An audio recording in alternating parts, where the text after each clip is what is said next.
I am Ethan, a hapless man bound to the system. Wealth and freedom seem within reach. Reaching life's peak seems possible. But the system orders me to teach immortality in this technological age. If I fail, I die instantly. Then I discover this generation of elderly people is the true chosen one after all. At the nursing home where I work, I recruit cultivators and the Elderly Cultivation University officially opens.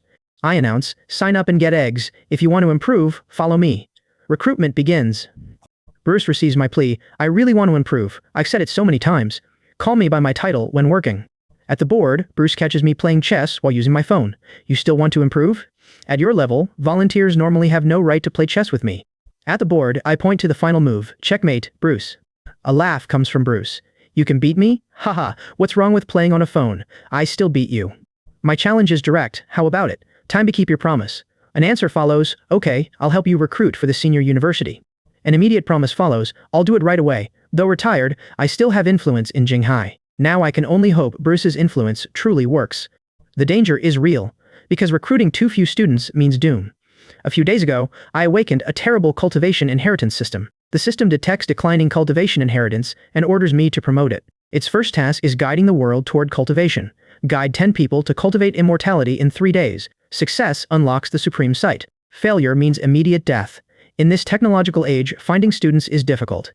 Each greeting receives, I don't have time, I don't need it. Rejection lands immediately. Hello, I'm not interested. After rejection follows rejection, I find a brilliant idea. Recruit cultivation students at the nursing home where I work. These elderly people are rich, free, and energetic. They take old age seriously, yet at 80, they are ready to risk something again. Bruce may fail to recruit anyone. I need only 2 more deaths before the system lifts my death penalty. Then marriage to a rich, beautiful woman can carry me to life's peak. An apology comes from Leon. I'm sorry, Teacher Xiaochen. I can only recruit 8 people for now. With 8 recruits, I decide, I must use my ultimate. Someone asks, what's the ultimate? I reveal my final offer, sign up for a big discount, and get eggs for cultivating immortality. The Elderly Cultivation University opens with one irresistible promise. Sign up and get eggs. Before the crowd, I call out, Dear friends, sign up today for the Elderly Cultivation University. We have professional medical and excellent education teams, rich club activities, stronger bodies, cultivated morality, and even rejuvenation. My call rings out, hurry up and sign up. Someone interrupts, I have a question. An elderly person challenges me. Although I am old, I know pi cannot be recited backward, and rejuvenation is impossible. The skepticism grows. This guy is full of nonsense. You think we haven't downloaded the anti-fraud app? Another listener sees value in it. Your senior college has club activities and keeps people fit. It is a good choice. One listener focuses on the real attraction. The key is getting eggs when you sign up. I'll sign up. The nursing home's conditions draw Leon's complaint. This crappy nursing home. I don't want to stay here one more day. Praise follows. You are really amazing, Teacher Xiaochen. You're really amazing.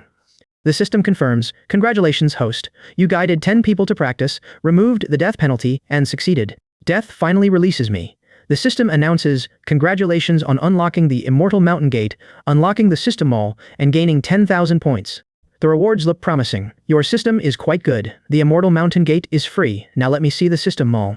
The mall displays its options, refining chi, body cultivation, alchemy, sword control, divination, and talismans. The mall warns, many cheats exist, but low-level ones cost 1,000 points. Intermediate cheats cost 100,000 points, far beyond my 10,000 points. With the death penalty lifted, I breathe easier. I decide, let's take it slow with the points. Tyler startles me. Hey Tyler, you scare me. Wyatt is good at this. Bruce watches the lively scene and tells Tyler, it has been a long time. You still have much to learn. Seeing the current situation, I think of our daily lives, and how everything changes as people grow older. As people age, walking becomes difficult and memory fades, so their children send them to this nursing home. The residents gradually accept their fate, birth, old age, sickness, and death form nature's cycle, while society discards the elderly as useless. At the residence, Bruce asks Wyatt, can you turn off this broken stereo? Wyatt apologizes, sorry Bruce, this is only an attempt to improve the school. The system gives me a new condition. Remind and guide 50 people. Cultivating immortality will unlock the next stage reward. Continue working hard and become the supreme Tao ancestor soon. The title sounds impossibly distant, but I realize the peak of life still lies far ahead. Turning to Tyler, I declare, an old man in the family is a treasure. You are all treasures of this world. My words immediately change the elder's mood, and one of them grabs the opportunity. Treasure, you say we are treasures? Follow me from now on. Together, we will do something great. The system suddenly confirms the achievement. Successfully guide 50 people to cultivate immortality and receive 50,000 points. The reward arrives and I obtain the God-level breathing method. The new technique enters my body, and even my breathing grows stronger. The sensation surges through me with overwhelming force. The God-level breathing method is exactly as absurd as it sounds. Strength comes from breathing alone. I laugh, realizing, I've succeeded. I've succeeded. Now I possess the immortal sect and its secret book, with only the school opening left. I cannot wait to see these elderly students shine and release their hidden heat. On September 1st, Bruce finds the promised campus empty. He demands, "You said school starts today. Where is the promised senior college?" The empty site confirms the worst suspicion. One resident stares ahead and mutters, "This really is a scam. This one has been fooled again." Another elderly resident immediately exposes the contradiction.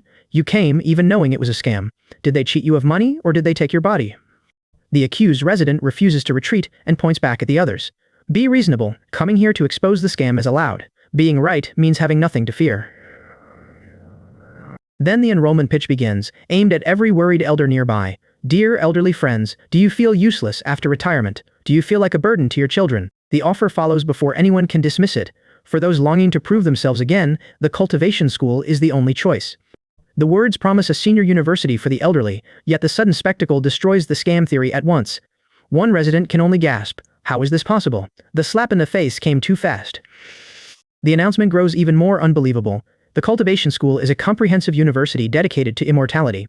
The elderly crowd watches the impossible campus unfold.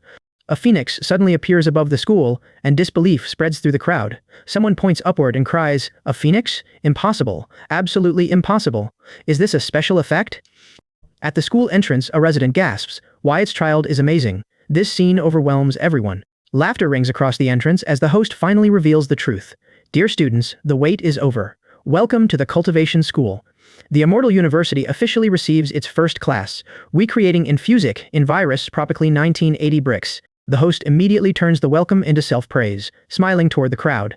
"Everyone must think this one is handsome, because those eyes have already betrayed you."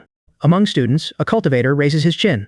"What a pretentious performance. Everyone here has immortal fate, including me." Another student watches the exchange and suddenly grows certain of victory. "This was expected. This round is definitely won." The spectacle becomes too strange to deny, and the host hurriedly changes the subject. "No way, absolutely no way. Classmates, please come along, let the campus tour begin." The tour reaches a cliff with no visible path across it. One student peers down and asks, "Such a deep cliff, how can anyone get there?" The host treats the dangerous gap as the first lesson, insisting, "Cultivators oppose heaven's will. If jumping from a cliff is impossible, what is the point of cultivating?" The confident pose immediately breaks into, "No, no, no." A cultivator steps forward and makes the impossible leap look harmless. After landing safely, the student waves back, "It's fine, nothing happened." The stunned crowd freezes at the cliff edge, and a nearby student turns toward the host. "What is happening? Can immortality really be practiced like this?" Fear takes over one student, who backs away and admits, "This one is afraid of heights." The host calls from ahead, "Come here quickly. Starting over is unnecessary, and heights are nothing to fear." The witnesses refuse to accept what they just saw. One resident calls the whole performance a lie and pure stupidity, while another becomes a walking picture of disbelief. The host decides to use the frightened student as a live demonstration. "Coward, disbelief will not change anything. If this one refuses, someone else will do it." To prove the lesson is harmless, the host performs a sliding tackle across the path, then rises and strolls forward. Look.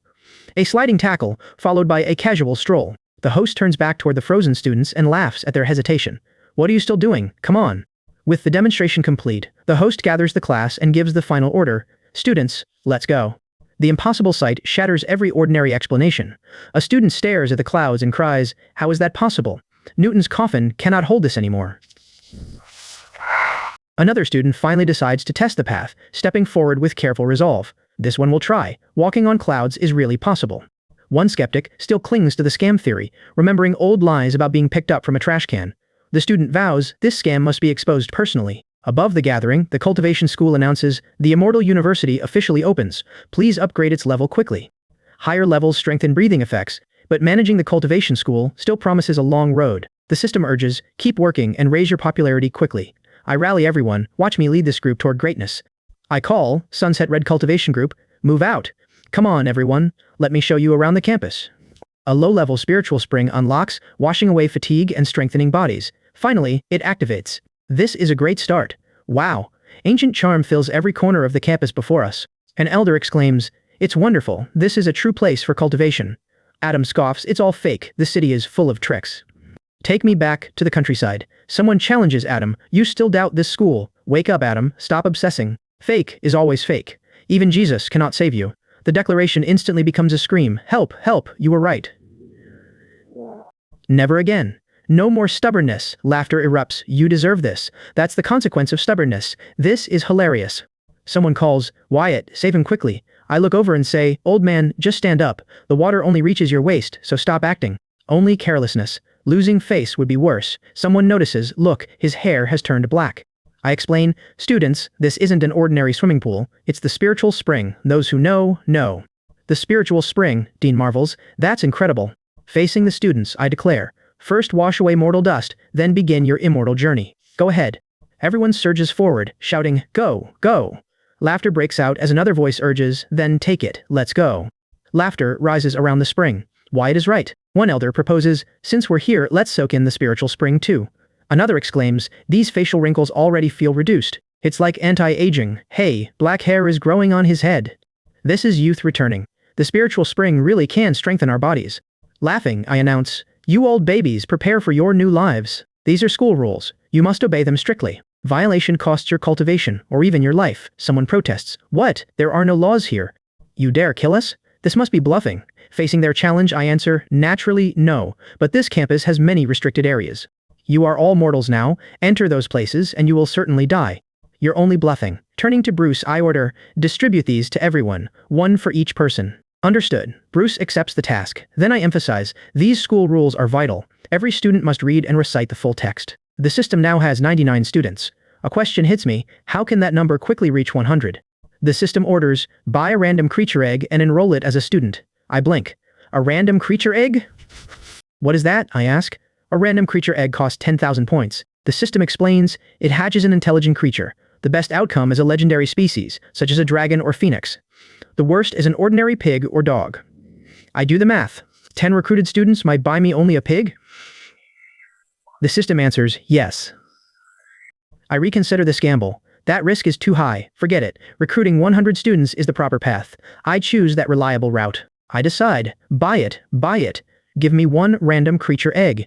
The system confirms, purchase complete. It is enrolled as a student. The system advises me, it hatches in 7 days. Please wait patiently. Great, there's no telling what will hatch in 7 days. The system announces, congratulations, you have recruited 100 students. The Enlightenment platform unlocks successfully. The platform can accelerate students' learning speed. With it unlocked, my teaching can become far more effective. Elsewhere, one elder confronts Adam. Why do you always oppose Wyatt? The teacher is still a child. That isn't true. Cultivating immortality just seems too outrageous. Your hair turned black by itself, and you even walked the airborne road beside the cliff. Could that be photoshopped? Those things are undeniable. But what about the admission letters majors, education team, and medical team? Look around. There isn't even a security guard. This huge school has no front desk, cleaners, or cafeteria staff. At the school, Wyatt keeps bouncing around. The immortal must be out slaying demons and monsters. Wyatt's role is simpler, hang up the sign and guide everyone, while the immortal handles the dangerous work. But why do I keep feeling that something is wrong? I suggest a walk outside to find a convenience store. A platform suddenly stands ahead, and I cannot remember seeing it here when we first arrived. It looks like a newly released hidden model. I decide to climb up and check whether it grants a buff. The instant I reach the altar, my CPU suddenly feels as though it is overclocking itself. Another person feels it too, wondering whether some professional medical team developed black technology before rejecting that possibility outright. Noah laughs. Adam, keep your mouth shut. Something feels even stranger now. Adam suddenly remembers every birthday, then realizes he remembers everyone else's birthdays as well. Noah marvels at the number of children, but Adam shoots back, having so many children is impressive. What are you proud of? Adam continues the argument. You have countless descendants, yet none support you in old age. The truth is, this old man dislikes them first. Noah waves away the quarrel and answers, yes, yes, you are the best. Adam snorts that arguing is too much trouble. Noah only chuckles at the stubborn elder. You are truly a tough talker, he teases, and Adam has no answer. The restricted area appears ahead, and someone wonders whether the others are about to lose this round inside it. Noah points toward the forbidden entrance. Look everyone, that is the restricted area. The sight excites the group, and he proposes entering to investigate. Adam recognizes the danger immediately. Someone must have been pinched by the door. Haven't you heard that entering means death? Even so, he declares that he will enter today. Noah says the school's secret may lie inside. Adam warns, do not enter, Noah. Adam dismisses the warning as nonsense, while Noah fires back, have you forgotten the school rules? The elder mocks their cowardice after so many decades. Someone snorts at the challenge and says, if you are not afraid, then go in. The entrance waits without moving. Adam refuses to retreat. What could frighten this old man? Whoever is afraid becomes the other's grandson. He repeats the challenge. Another elder sees two rebellious old men heading toward disaster and sighs, what a sin to bring these two troublemakers. Still, stopping them is impossible. Adam plants himself beside his companions and declares, this old man would rather die than let friends die. We die together. The remaining elder watches them approach the forbidden entrance and whispers, hopefully nothing happens. Then the fear becomes a stunned, oh my god. Elsewhere, the dean enjoys the advantages of owning a high-level institution, declaring, this is even better than lying flat. Life is truly good. Inside the office, Wyatt hears coughing. A visitor enters, then cries, oh no, Principal Wyatt. The principal receives the report at once. Bruce, Marcus, and Dave are missing from the school grounds. The principal cannot understand where they went. They plan to walk around campus at dusk, yet they still have not returned. Their phones are switched off, raising the worst possibility. Could they already be dead? The elders cough, then insist that everyone remains young and healthy. The principal orders a search. Let's go outside and look for them. Someone agrees, but another points out that the principal's hair is even whiter than his. The complaints continue, noting that the principal's waist is more bent as well. The old men are called troublemakers, then ordered inside for a divination class. The students stare at the unfamiliar lesson. What is divination class, one asks, while Wyatt tells everyone to follow along. The principal then checks whether anyone understands it. Suspicion spreads through the room. Are you joking with us? Someone demands before asking whether the three missing elders can truly be located. The principal offers a reward. If you are right, this old man will buy you candy.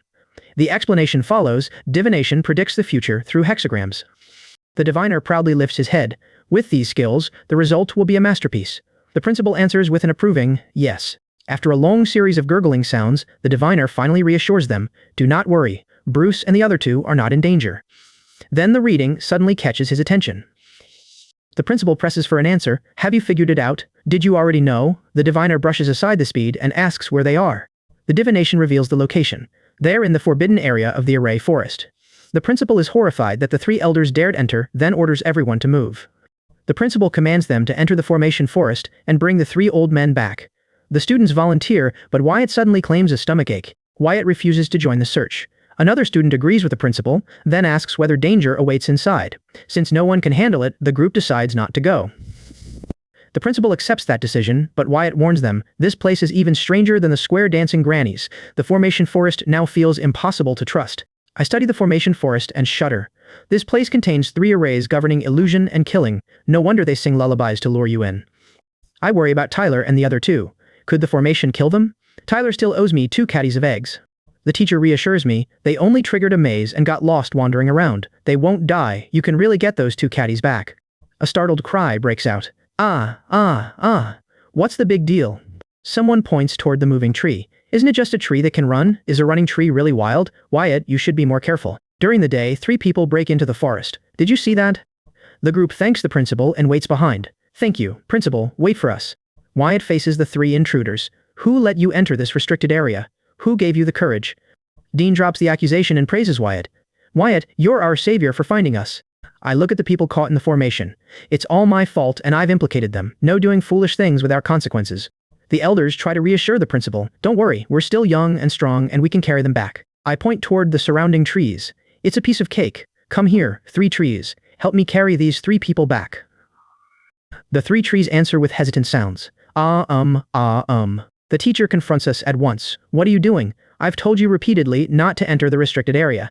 The teacher scolds the elders. You're all old people. Why are you still so naughty? The elders protest. Don't run us. He is the mastermind. Adam and Noah point fingers. Adam sent us. Dave caused this. Leon finally admits, this elder started it. Curiosity only made this elder enter and see the formation. Getting lost was unexpected. Wyatt points back. You triggered the maze. It was Lane division of true. The teacher warns them. Moving trees respond to movement. Dave gets 1 mark. Bruce and Trent get warnings. The elders agree not to repeat their mistake. The teacher ends the lesson with a warning. Class officially starts tomorrow. Go to bed early. The old men burst into laughter. You don't even pretend. It's so exciting. This elder has never felt so excited in his life. One elder admits that the scolding still feels good. At this age, this elder can still act like a primary school student. You two are really not good friends. The betrayed elder points at the others. You sold this elder out at the critical moment. You're so disloyal. Another immediately agrees, it's your fault. That's right. An elder rejects the accusation. How can this be called selling? This is called confessing and receiving leniency. The day leaves him questioning his values.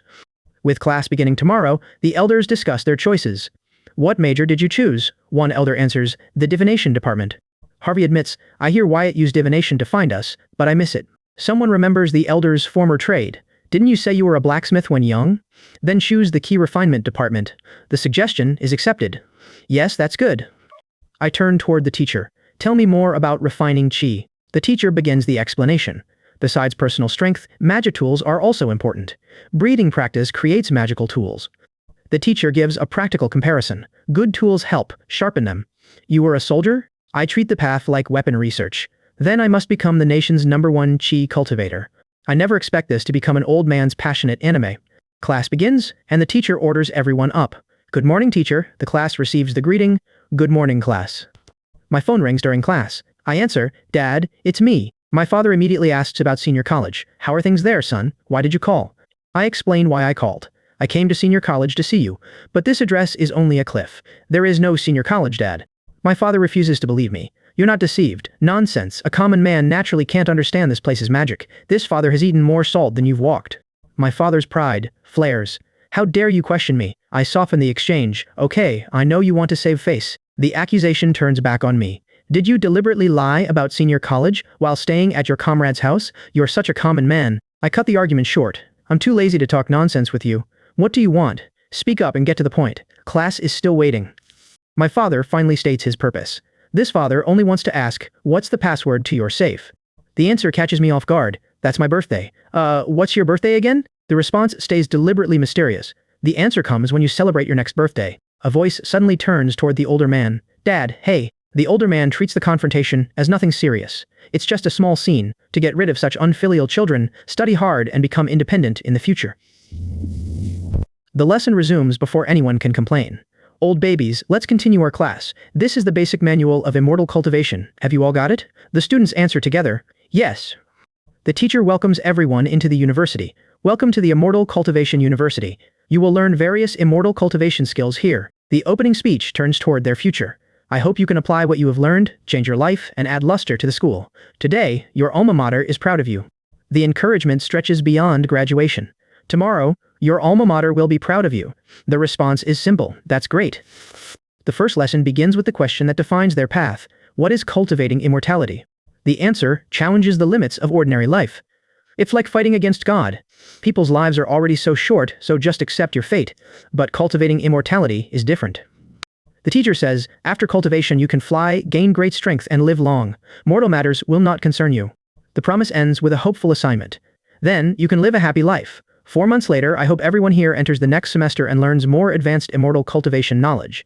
The students refuse to retreat from the challenge. Don't worry, teacher. We have nothing else, but we can endure hardship. If we can't learn anything, we will never go back. We will study hard and practice hard, and we won't let you down. Their teacher immediately moves on. Okay, let's learn the first lesson of cultivation. The first technique is announced, followed by the afternoon activity. Breathing and exhaling. In the afternoon, we will have extracurricular practice. The students brighten at once. Extracurricular practice, it's really exciting. The class expects something enjoyable, but the teacher gives them an ominous task. It must be interesting. Dear students, extracurricular practice officially begins. One person, one stone pillar. The students are directed toward the practice area. Please go over there. Confusion spreads immediately. How are we going to get there? This is no joke. The destination is revealed as the deep meditation abyss. Practicing breathing here will be twice the result with half the effort. The teacher states the real condition without softening it. Those who know will know. Your task today is to stay on the stone pillar for 1 night. Surviving is victory. The students panic. No, we can't get through. One student struggles, and another offers assistance. It's okay, help is coming. Painful cries follow, then a relieved thanks. Thank you. The group realizes the assignment applies to everyone. It's for real, everyone has a share. Luke is called forward as the second participant. Come on, you're second. Luke refuses immediately. No, I have heart disease. Luke adds another medical problem, making the situation sound hopeless. I have cerebral thrombosis, it's over. Adam laughs. This is fun, Wyatt beckons. Students, come taste this. Noah winces. Wyatt, be gentle, I'm afraid of pain. Wyatt gives the frightened student a brutal choice. Be gentle, or you'll fall down. You choose. The student immediately abandons all resistance. Ah, I will never be stubborn again. Wyatt gathers the students and frames the ordeal as their first real trial. Come on, my babies. The path of cultivation is destined to be full of setbacks. This is just the first difficulty you have to overcome. Trust me. The warning becomes even darker. The hardships in the future will be countless times more terrifying. With no way around the challenge, the students begin practicing. According to the breathing and exhaling formula in the book, practice hard, their agreement comes in a rush. Yes, yes, yes. Wyatt leaves them on the pillars until morning. Bye, I'll pick you up tomorrow morning. Then the laughter turns cruel. Ha ha ha, old babies, don't blame me for being cruel. The punishment is presented as concern, and the system announces a reward. It's all for your own good. Then the message appears, congratulations to the host for successfully completing a task and earning a chance to draw a prize. I stare at the unexpected reward. There is such a reward. I decide to test my luck immediately. Let's try the lottery. The lottery produces 1,000 school badges. The system follows with a question. Congratulations on winning 1,000 school badges. What's the use of the school badge? The answer explains the badge's value. Wearing the school badge can continuously improve students' physique. The explanation continues with another benefit. It also enhances physical fitness. I recognize the reward's usefulness. Hey, it's a good thing. I'll give them to the students tomorrow. Wyatt calls the students back for indoor class. Students, come back. It's time for indoor class. Confusion returns at once. Wyatt, how do we get back? Wyatt offers the simplest possible solution. Just walk back. Actually, you can't fall off. The students realize yesterday's terror was mostly a trick. Wyatt, you scared us to death yesterday. Ha ha ha. So this place is just like the cliff at the school gate. The implication is confirmed. That means you can come and go freely. Wyatt explains why the abyss remains useful. Of course, as long as you have time in the future, come here to meditate and practice. This can enhance your physical fitness. The students receive the badges and assess their new school. Everyone, take one. Then, the verdict arrives. Brothers, how do you feel? There is a meditation abyss for breathing practice, and also a school badge for auxiliary practice. The supporting facilities of the Immortal University are quite good. The students agree after experiencing the abyss themselves. To be honest, it's so cool. Sitting and breathing here really doubles the effect. Another student feels the same change. I also feel it. I agree to meditate tonight. I wonder what Leon plans to teach us. After spending the night practicing their breathing, the students finally understand its deeper meaning and wait to hear Wyatt explain what comes next. I explain that breathing and exhaling form the foundation of cultivation. Ancient people respectfully call cultivators breath practitioners. If such practitioners exist, why do they disappear? Their aura is cut off, ending their path. Those ancient cultivators eat sunlight, drink dew, and float through the air. They travel to the North Sea and control objects from a distance. After thousands of years, the outside aura is exhausted, but Wyatt assures everyone the problem is not serious. The cultivation school still contains abundant aura, and Wyatt declares, today, I will teach you how to practice. He explains that anyone can succeed by following the breathing method. With the right technique, they can even control objects in the air. The students recognize the technique as telekinesis, and Wyatt immediately begins the lecture. When Wyatt finishes, he announces, that's all for this class. Class dismissed. The students refuse to leave and plead, teacher, please extend the class. Something just occurred to me. Their protest grows louder. Don't end the class. A teacher who never delays class isn't qualified. Then Wyatt reveals his own principle. My teaching principle is never delay class.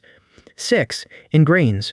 Watching the old students become more obedient, Wyatt laughs to himself and remarks, these old babies are getting more and more on track. Wyatt finally closes the general cultivation lesson.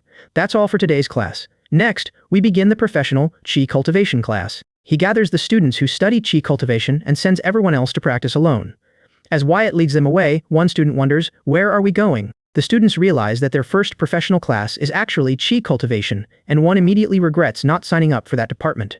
During class, a student admits, I really envy Dave, he has already joined the Qi cultivation class. The students keep asking where they are going, and whether they are still in China. Then they discover the truth, the cultivation school has a mine underneath it. The students laugh at the revelation, we really have a mine at home. Then they turn to Wyatt and ask, will we have classes here?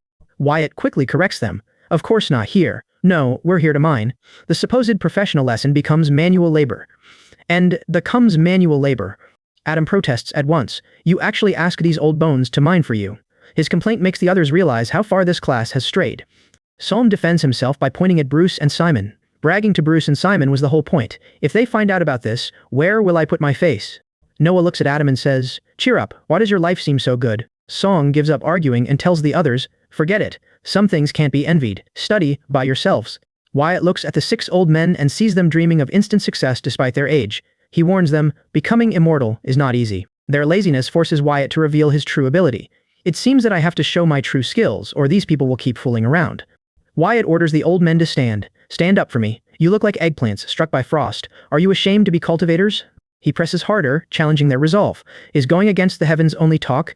If you cannot endure this hardship, what's the point of cultivating? Wouldn't returning to the nursing home be better? The old men waver and Wyatt gives them one final push. Quit school quickly. The dumplings at the nursing home are really delicious. Leon steps in to calm Wyatt down, then points toward the mine. But what connection does refining have with mining? The students begin questioning the assignment. Can mined ore be eaten as food? Without ore, what can be used to refine tools? Leon adds another possibility, asking whether the ore might become reading glasses. The students admit they imagined key practitioners living stylishly, then realize even immortals worry about lacking ore. Wyatt strips away the glamour surrounding cultivation. Behind every elegant image lies daily labor, and even he must rise early every day to practice. The old men hear about Wyatt's routine and immediately complain, must rising early every day cure these old, cold legs? While mortals enjoy multiple wives or dance in the town square, cultivators remain separated from ordinary life and mine inside this place. I challenge them, seek the Tao. Will you die angry or practice hard and coexist with it? The challenge finally reaches them. One old man decides, the choice is made, Mahjong stops today. Mining comes first and curing these old, cold legs becomes the goal. Another man looks back over his 80 years and admits that life feels wasted on taking his grandson to square dances. Now he believes cultivating immortality is the right path. A third man accepts Wyatt's lesson. Teacher Xiaoqin is right. Competing with Bruce for vegetables is over. Mining comes first. Please don't give up on us. The old men straighten themselves and promise, mining will be done seriously. Laziness is over. We are willing to mine. Their laughter returns. Wyatt sees their resolve succeed and realizes they finally possess ore. I've succeeded. We have the ore now, so I can hand it in. It's not easy. Then the students demand, Teacher Xiaoqin, quickly teach us refining tools. The students press closer. Tell us what to do. Can digging begin now? Wyatt decides they need another push, or 2 days of mining will make them lazy again. Before turning them loose, I congratulate them. Choosing the alchemy department is a very wise decision. You will become the immortal world's favorites. I promise everyone will beg you. Someone immediately asks, can the ore we dig be exchanged for pensions? The alchemy furnaces, flying swords and divination coins will all come from your hands. Before long, you will be the school's most sought-after professionals, rewarded with good wine and meat. Good wine and meat, one elder exclaims. Then digging will buy anti-hypertensive medicine. Bruce and Simon will have to beg. With nothing more to say, I order, let's begin. At this moment, I check the group. Are you ready? The readiness check comes again. Then I count 1, 2, 3. Start digging. One confident elder scoffs, it's only mining. This is perfectly manageable. Wyatt is right. Cultivators must endure suffering mortals cannot. Only then can they regain their youth. Laughter erupts around the mine. Yes, exactly like that. A triumphant cry rises from the miners. A flamestone. The book says it has extremely high fire resistance, making it suitable for forging an alchemy furnace. Another discovery follows. This is high-quality cinnabar. A nearby voice confirms, yes, exactly. The finder reads, the book says cinnabar can draw talismans and drive away unclean things. Another elder finds Xuanyin iron. It says, this is the best material for making flying swords. I laugh inwardly. The deception works. Watching these old fellows work so hard, I receive a system notice. Congratulations, host. You successfully complete a professional cultivation lecture. The general course reward is a lottery draw. That leaves one question. What reward comes from completing professional courses? The system gives the requirement and reward. After completing 100 classes, you will receive a professional teacher. A teacher can be a reward too. With a professional teacher handling lessons, I no longer need to teach personally. I can sit safely in the principal's office drinking tea. My thoughts break with a hesitant cough. Elsewhere, an elder turns to Trent. When Adam returns today, do you think he will have refined a magical artifact? Trent tempers the hope. It's only the first class, it cannot happen that fast. Call Noah and ask what is happening over there. They place the call to find out. A song comes through the phone, the most beautiful cloud in the sky. The elder strains to listen. Speak louder. You are not coming through clearly. Metallic clanging fills the call. One elder wonders, could that be the sound? Another cannot identify what is clanging through the phone. Certainty takes hold. That must be the sound of chi practice. They truly are refining magical artifacts. The caller dismisses Noah. It's fine, go back to class. Repeated hellos follow. At the mine, Noah complains into the phone. Why call now when it only disturbs my mining? Back at the other end, envy replaces doubt. Just as expected. Noah really is fortunate. When he returns tonight, we must question him thoroughly. That evening, Adam hears, you've practiced all day. The elder checks on him. Are you tired? Adam chuckles and answers, cultivators cannot call themselves tired. A fresh dish arrives. Here comes the fish soup. Over the meal, an elder urges Adam, share your experience from today's class. Adam gives a lesson plainly, only hard work. It is truly exciting. Unfortunately, tomorrow is the alchemy practical class. He adds, but our turn has not come yet. They keep looking forward to it. Nobody escapes Wyatt's class. The next class begins at our alchemy practice base. A student asks, Wyatt, are we going into the mountains to gather herbs? Yes. I single out one student. You seem to be the oldest among everyone here. You are also a traditional Chinese medicine practitioner. The student confirms 103 years old. That confirms this student is the oldest. I appoint the student as captain of the alchemy department. Please distribute these textbooks to everyone. The new captain takes them and agrees, okay, Wyatt. These students do not seem to need a beating, but they still need inspiration, including some motivational chicken soup. Facing the new group at the practice base, my speech begins. First, congratulations on choosing the alchemy department. It is a very wise choice. The students exchange serious looks, then accept that teacher Xiaoqin's words must be right. Wyatt explains that their future pills can resurrect the dead, prolong life, and even grant immortality. Since every department needs those pills, Wyatt promises alchemy will soon become the school's most sought-after profession. I admit that, after a lifetime as a TCM doctor, I desperately want to experience alchemy's mystery. Wyatt makes the requirement clear. Alchemy begins with herbs, and herb gathering demands excellent wilderness survival skills. The students hear wilderness survival and immediately wonder, is there any problem? Wyatt warns that cultivation is brutally difficult, but anyone wishing to quit can still leave now. He repeats the warning, if you want to quit now, it's not too late. On the medicinal mountain, Finn steps forward and reports to Wyatt. Finn follows the Tao and never retreats. Today's task is independent survival here. Finn will gather herbs, endure danger, and complete the trial alone. Wyatt sends him forward with one command. Go and pursue your path. Elsewhere, the retired elders handle the night easily, while Peter wonders why the alchemy students still have not returned. One elder laughs and suggests, just call and ask Peter. Peter answers the phone and cuts straight through the joke. That ringtone is unbelievably low. What's up? Get to the point. Finn then asks, what could Peter possibly want? Is he asking whether the students return tonight? Finn confirms the practical class lasts through an entire day and night, and the elders react with laughter at the astonishing news. Peter asks where everyone will stay, so Finn points out a cave that shelters them from wind and rain, making the night feel like a picnic. The call is about to end, but Finn keeps boasting, if nothing else, Peter can hang up. This side is having barbecue. Peter hears that and laughs. Still eating barbecue? Finn, you are really good at bragging. Finn quickly explains, the others must not know the students are suffering. The elders remember the important rule of the wilderness. When you're outside, your identity is whatever you claim for yourself. Then one elder insults the group. You are all useless. You cannot even make fire by drilling wood, so your lives have been wasted. The others answer, don't blame us.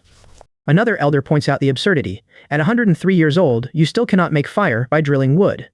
The argument stops when someone asks, do you really need fire?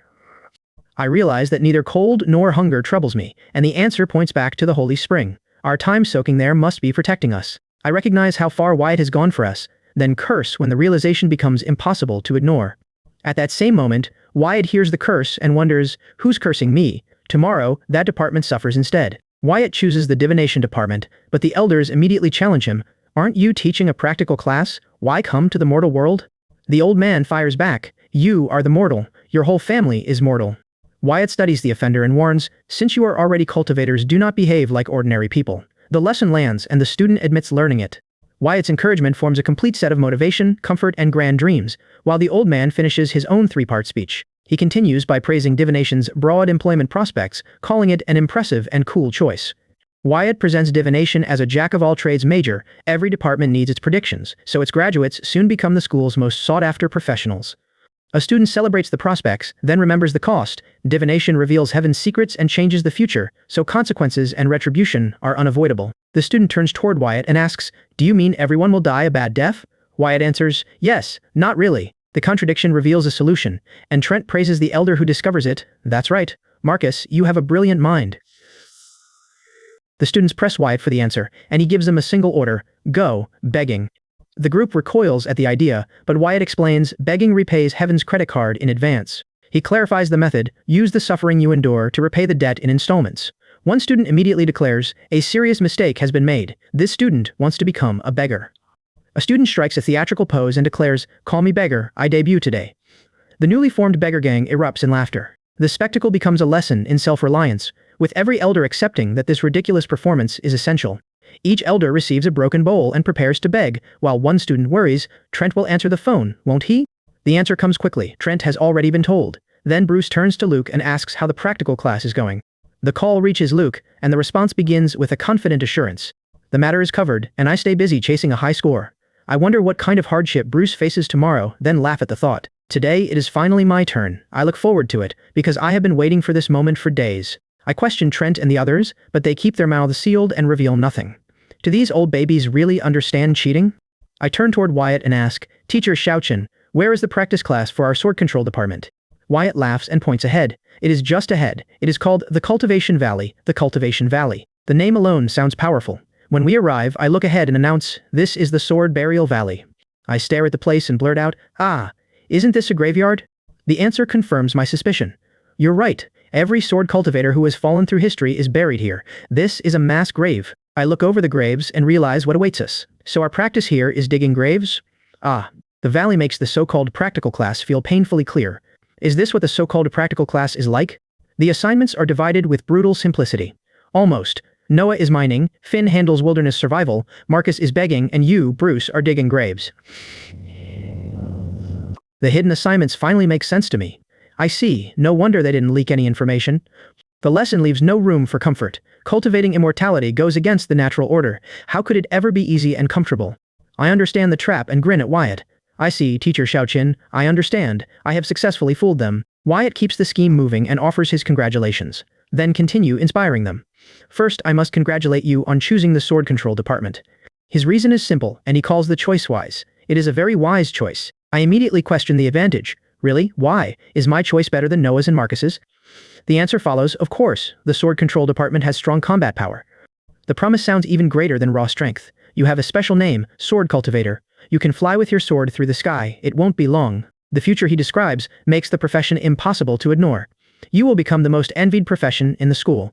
Wyatt reduces the grand future to one immediate task. The first step of sword control is finding your own sword. Then, he points me toward the graves with a hoe. Take a hoe, go to the cemetery, and dig as much as you can. Your fortune decides what kind of sword you uncover. I grip the hoe and face the cemetery without hesitation. Teacher Xiaochen, don't worry, I will definitely find my own sword. The digging begins, and surprised voices rise around the valley. Wow, wow, wow. I watch the energetic old babies throw themselves into the work. You are truly a group of energetic old babies. Having you here is my blessing. A digger shows Bruce the sea bones. We found only these. Are ancient cultivator swords really buried here? The others hold to Wyatt's promise, and the digging suddenly produces a result. Of course. Teacher Xiaochen said there is one, so there must be one. Oh my god.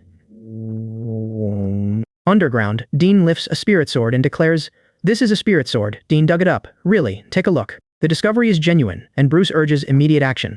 Oh my god, it really is a spirit sword. Bruce, take the sword out quickly. The buried weapon answers with a furious voice. Mortals, how dare you touch my sword? The threat freezes everyone over the grave. Did you hear that? What sound do you hear? Could it be a ghost? The realization follows. It is the sword's owner, and he is unhappy. Let's stop digging. Fear urges us to leave, but Wyatt's instructions hold us there. No, Teacher Xiaochen told us to stay here for one night and feel the sword intent of our predecessors. He said it will help our cultivation. The others trust Wyatt's plan, though Bruce still faces the danger. Teacher Xiaochen will not harm us. Everything must be part of his plan. Bruce, are you sure? Don't risk your life. The warning becomes a defense of Wyatt's intentions. Practicing immortality goes against the will of nature. Teacher Xiaochen has good intentions. Bruce refuses to abandon the spirit sword or the unfinished path before him. How can we give up so easily? Previous master of the spirit sword, rest in peace. The cultivation path you never finished will be completed by me. The spirit sword accepts him, and the others rush toward the next promising grave. He succeeded. What are you waiting for? Let's dig over there. The noisy trial finally settles down. Ah, it is done. Now every major is on the right track. With pill making, weapon forging, and sword cultivation all progressing, I can finally rest as principal. At the same time, the holy egg reaches the edge of hatching. The holy egg is about to hatch successfully. When I bought the blind egg, the system warned me about its possible contents. It might hatch a dragon and phoenix, or a pig, or a dog. The egg suddenly cries, let me out, let me out. The spectacular effect convinces me the blind egg must contain something extraordinary. The egg only produces another egg. An egg gives me an egg? Are you kidding? The system announces, congratulations, host. You receive a second blind egg opening. An egg is still only an egg, and the result irritates me. Forget it. This egg only exists to make up the numbers from the beginning. A warm chorus rises from the students. Happy Teacher's Day, Wyatt. An elder thanks everyone. My sons search outside for rare black metal. He pleads, Wyatt, don't dislike it. My answer comes warmly. Never. Your priceless kindness makes this light gift deeply affectionate. I touch the gift and answer, this sincere heart is more precious than any rare black metal. An elder offers them. These ancient Taoist supplies arrive by mail from my family. Perhaps they can support cultivation. What does your family think about your cultivation? The answer comes directly. Don't mention it. My family says their old man is pretending and messing around. Thank you for supporting me. Another elder presents a gift. This alchemy furnace comes from my collection. An elder says, legend says this furnace belonged to a Shuriman emperor. Whether that legend is true remains uncertain, but please accept it, Wyatt. Accepting the furnace, I smile. Thank you, Finn, your kindness is overwhelming. Being your teacher makes me glad. Witnessing your growth along this cultivation path pleases me even more. What pleases me most is this hope. Within 1 month, one of you reaches late-stage chi refinement. 4 months from now, I want everyone to break through. One student raises the question, Wyatt, what realm have you reached now? I reveal, the school shield's foundation establishment, lightning tribulations. To complete mine, I must leave the grounds and face the tribulation outside. The students marvel, this university really is incredible. Wyatt, when will you cross the tribulation? Can everyone watch the thunder tribulation in person? Alright, since everyone wants to see it, I cross the tribulation today. Step back, my performance is about to begin. A student points out, Wyatt, the sky is clear, there isn't even a single cloud. The student challenges me, where will the thunder come from for this tribulation? My answer comes at once, watch carefully, now I show you what real showing off looks like. A startled cry rises. Look, dark clouds are forming. No, those aren't ordinary dark clouds, they should be called thunderclouds. The crushing pressure hits the students. What overwhelming pressure, we can barely breathe. Beneath the thunderclouds, I call upward, come on, thunder tribulation. The students shout a warning, no, this thunder tribulation is far too powerful. Wyatt, be careful. Elsewhere, someone scoffs, what's happening there? Another scumbag is making a vow, shall we go watch the excitement? A companion agrees. Good idea. Time to take a photo and post it on Moments. What's that black dot? Why does it look human? Oh my god, is someone crossing a tribulation? A foundation establishment, lightning tribulation feels no stronger than a tickle to me. The students check on me. Wyatt, are you alright? That lightning tribulation is terrifyingly powerful. Does it hurt? My true strength already reaches late-stage foundation establishment, so its thunder tribulation is easy for me. That is the school's protection at work. First, consolidate your cultivation foundation, then come outside and complete the lightning tribulation afterward. So we can also pass the foundation establishment thunder tribulation. Then I tell them, work hard, improve, and you can cross it easily. One student immediately declares, the first breakthrough to foundation stage here will belong to me. That honor is mine, I declare. Students, today the cultivation school makes you proud. In the future, the cultivation school will be proud of each and every one of you. Later, television coverage begins. Dear viewers, welcome to Science. Look at the site of this thunderstorm. Isn't that Dad's college? The other child agrees. It seems so. Dad always says senior college teaches immortal cultivation. He even enrolls in the sword flying department. Could the tribulation shown on television actually be real? The eldest son makes a decision. Let's call and ask. The call connects. Who's this? The caller answers. Bruce's eldest son. Is my father there? Bruce isn't carrying his phone. He's in the cultivation valley, digging graves. Digging graves? The last time I called my dad, he mentioned the same thing. What kind of ancient sword is he digging up now? Someone answers, son or daughter-in-law. When Bruce returns, I'll have him call. The caller asks, are you Dad's roommate? The caller tries to identify the men involved. Are you Uncle Noah from the Chi cultivation system, or Uncle Luke from the divination department? It seems Bruce has told you everything. He then introduces himself as Dave. The caller offers me a chance to ask anything. I keep it simple, nothing much. I just want to know whether there was a thunderstorm at your school. The caller finally understands the strange report and asks, is someone going through a tribulation? They had mistaken the scene for television confusion, but I confirm, yes, our principal has overcome a small catastrophe. The caller reacts with genuine shock. Oh my god, it's really a tribulation. After checking whether anything else matters, he decides, if nothing else, I'm going to mine now.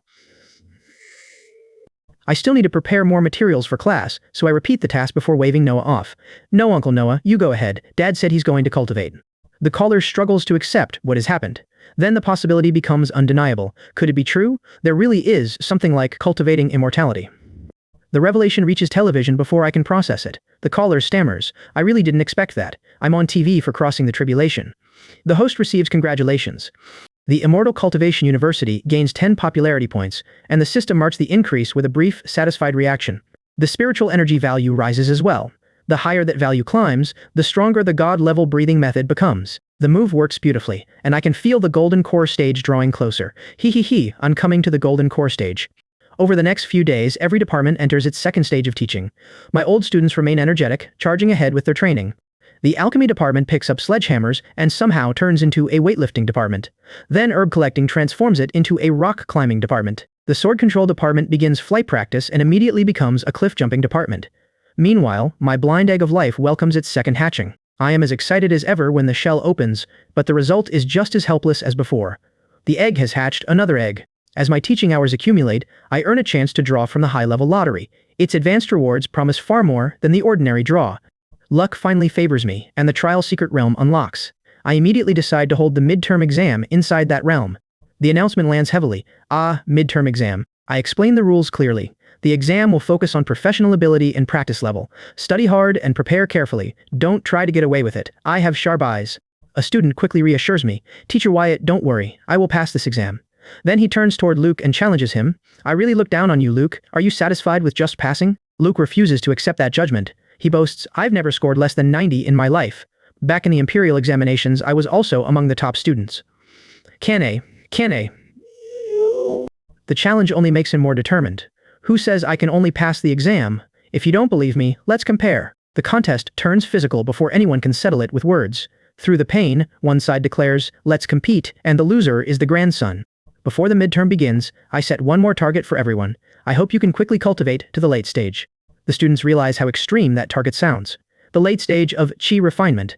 Isn't this progress a little too fast? I raise the stakes with a reward worth fighting for. The first student to reach the late stage of chi refinement will receive a magic weapon. It's a rare opportunity. The competition erupts immediately. One student claims, first come, first served, I'm sure to get this reward, no one can take it from me. Another fires back, don't dream. Dave steps forward, grinning. I will be first to reach the late chi refinement stage. Haha, let's begin, old students. The system announces that I have successfully taught the first cultivator to reach the late chi refining realm. The first breakthrough has already occurred. Another system announcement confirms the same achievement, but the students continue competing over who deserves the title. One insists, the first one to enter the late stage must be me. The argument grows louder until someone cuts through it. It must be me. Stop arguing. The first person to enter the late stage has already appeared. A stunned student scans the crowd and blurts, wow, who is Teacher Wyatt? While everyone looks around, the little old man keeps practicing. Then I call the next student forward. Kim, please stand up.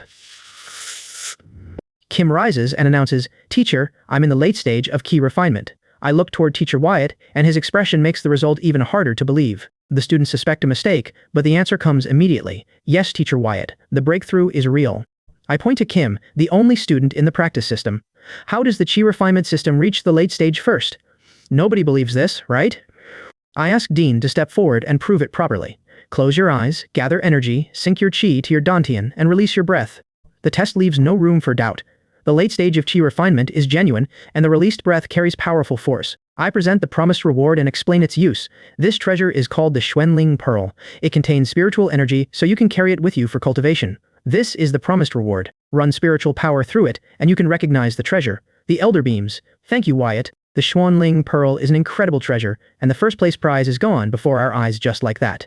Wyatt, does second place get a reward? I face them calmly. Cultivation respects only the strong. You must strive for the top and always finish first to earn the greatest reward. Second place gets nothing, their faces fall. This result actually goes completely beyond my expectations. Until this month, even I hardly know him. Everyone here shares the same cultivation course and resources. Yet while you are eating, Kim is practicing. While you sleep, Kim practices. While you rest, he still practices. The only difference is that you do not work hard enough. We are nothing but clowns. Another lowers his head. This is truly shameful for us. Don't be discouraged. 80 or 90 years old is precisely the age when you must strive with everything you have. Now, most elders already reach late-stage chi refinement. However, everyone hits a bottleneck. Wyatt is about to explain breakthroughs, but the instant the bell rings, he leaves. It is maddening. As children, they call punctual endings a teacher's virtue. Now they are old, they know a teacher staying after class is something truly rare. One elder suddenly wonders, perhaps this is Wyatt's test for us. What kind of test? Another elder leans in. Perhaps our chance to break through the bottleneck is hidden inside the exam questions. Everything is part of Wyatt's plan from the very beginning. Perfect. We are nearly at the same cultivation level, but tell me how your professional skills are coming along. Don't fail the exam. His companion lifts his chin. Of course, your divination tools and dog-beating sticks are personally refined. My alchemy is nearly superb. A swordsman immediately counters. Honestly, no one in the sword control department handles a sword more skillfully than me. Stop probing us. They turn on him. Show your own professional skills. Every street, alley, nook, and corner in this city bears my footprints. A casual toss of copper coins reveals good or bad luck. Someone challenges him, test whether this exam brings good or bad luck. Another elder sees a bigger opportunity. Better yet, predict the actual exam questions themselves. The diviner readily agrees. No problem. This midterm exam is extremely important, mainly because Wyatt himself is directly involved in the whole matter. With current ability, predicting it is impossible. He tries to end the demonstration. Well, that's all. The others instantly object. No, you were just bragging to everyone here. The divination department actually wants to steal the exam questions themselves. The notion leaves me incredulous. What an utterly ridiculous and wildly imaginative idea this is. Still, these old students are genuinely working hard. The number reaching late-stage chi refinement exceeds even my expectations by a considerable margin. Their intense attention to the approaching midterm exam is equally gratifying to witness. The midterm is tomorrow. There is no time to waste, so I must hurry and practice my herb-picking skills at once before the exam begins. A call interrupts my practice. Hello, who is calling, and who is this? Elsewhere, an elder answers Laura's call. Grandpa, it's me. Why is the wind so loud there? Are you picking herbs outside again? Don't overwork. Be careful not to fall. Her grandfather answers. Tomorrow is the midterm. Her grandfather reviews on the herb mountain out there. His granddaughter questions him. Your school supposedly teaches immortal cultivation, yet it even holds midterm exams. Of course, there are exams. This is a real university. His granddaughter yields but remains cautious. Fine, just enjoy yourself out there. Just don't get scammed. Her grandfather changes course. Laura, you have college experience. Give me some tips for earning a good midterm grade. She protests. Your cultivation school is outside normal university experience. His granddaughter snaps. A serious university is where your granddaughter studied. What are you talking about? He insists. This is a regular university. Yes, both are serious universities. The granddaughter gives practical advice. Before a midterm, college students usually rest early the night before and adjust their mental state. Her grandfather dismisses that concern. Cultivators stay energetic, so sleeping is unnecessary. His granddaughter presses him. Grandpa, you're over 100, yet stay up until 3 or 4 daily. Can your body handle it? Old people are different from youngsters like you. Without hurrying and working hard now, there will be no chance left for us at all. Granddaughter, you don't understand. Staying awake until early morning still counts as lucky. Our school has a madman named Kim, and he is truly incredible. He hasn't slept for half a month. His granddaughter recoils. The world record is only 11 days. Half a month without sleep and he is still human? Forget it. Immortals and mortals differ. Your mortal experience is useless to cultivators. The call ends. I realize neglected elders truly develop strange tempers. Yet my grandfather and father still ignore my great-grandfather completely. I am separated from my great-grandfather by too many generations, so I cannot do much. Wyatt has already taught us, for cultivators, the most important thing is mentality. Without the right attitude, cultivators can easily go mad and form inner demons. I laugh, then decide, if that is the case, thinking too much is useless. I will stay calm. I wait for tomorrow's exam already laughing at the thought. Then I wonder, what kind of exam should I arrange for these old babies? Adam is good at physical training, while Bruce is more business-minded.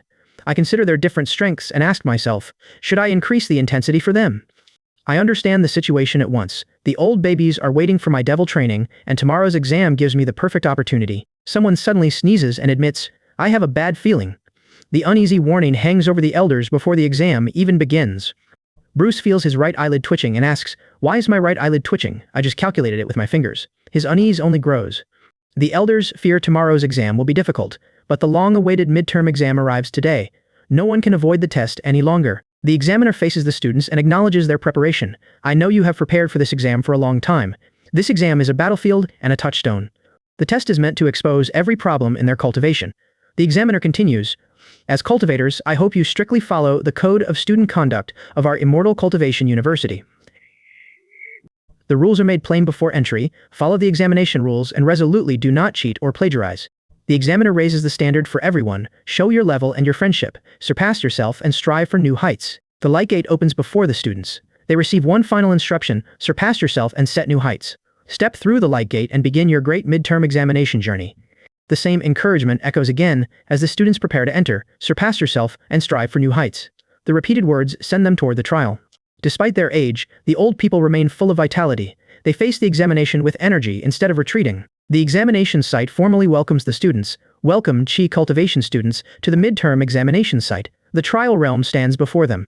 Adam looks across the unfamiliar place and admits, this place is too terrifying. The frightening examination site immediately unsettles him. The students worry about danger, but Dave steps forward to protect them.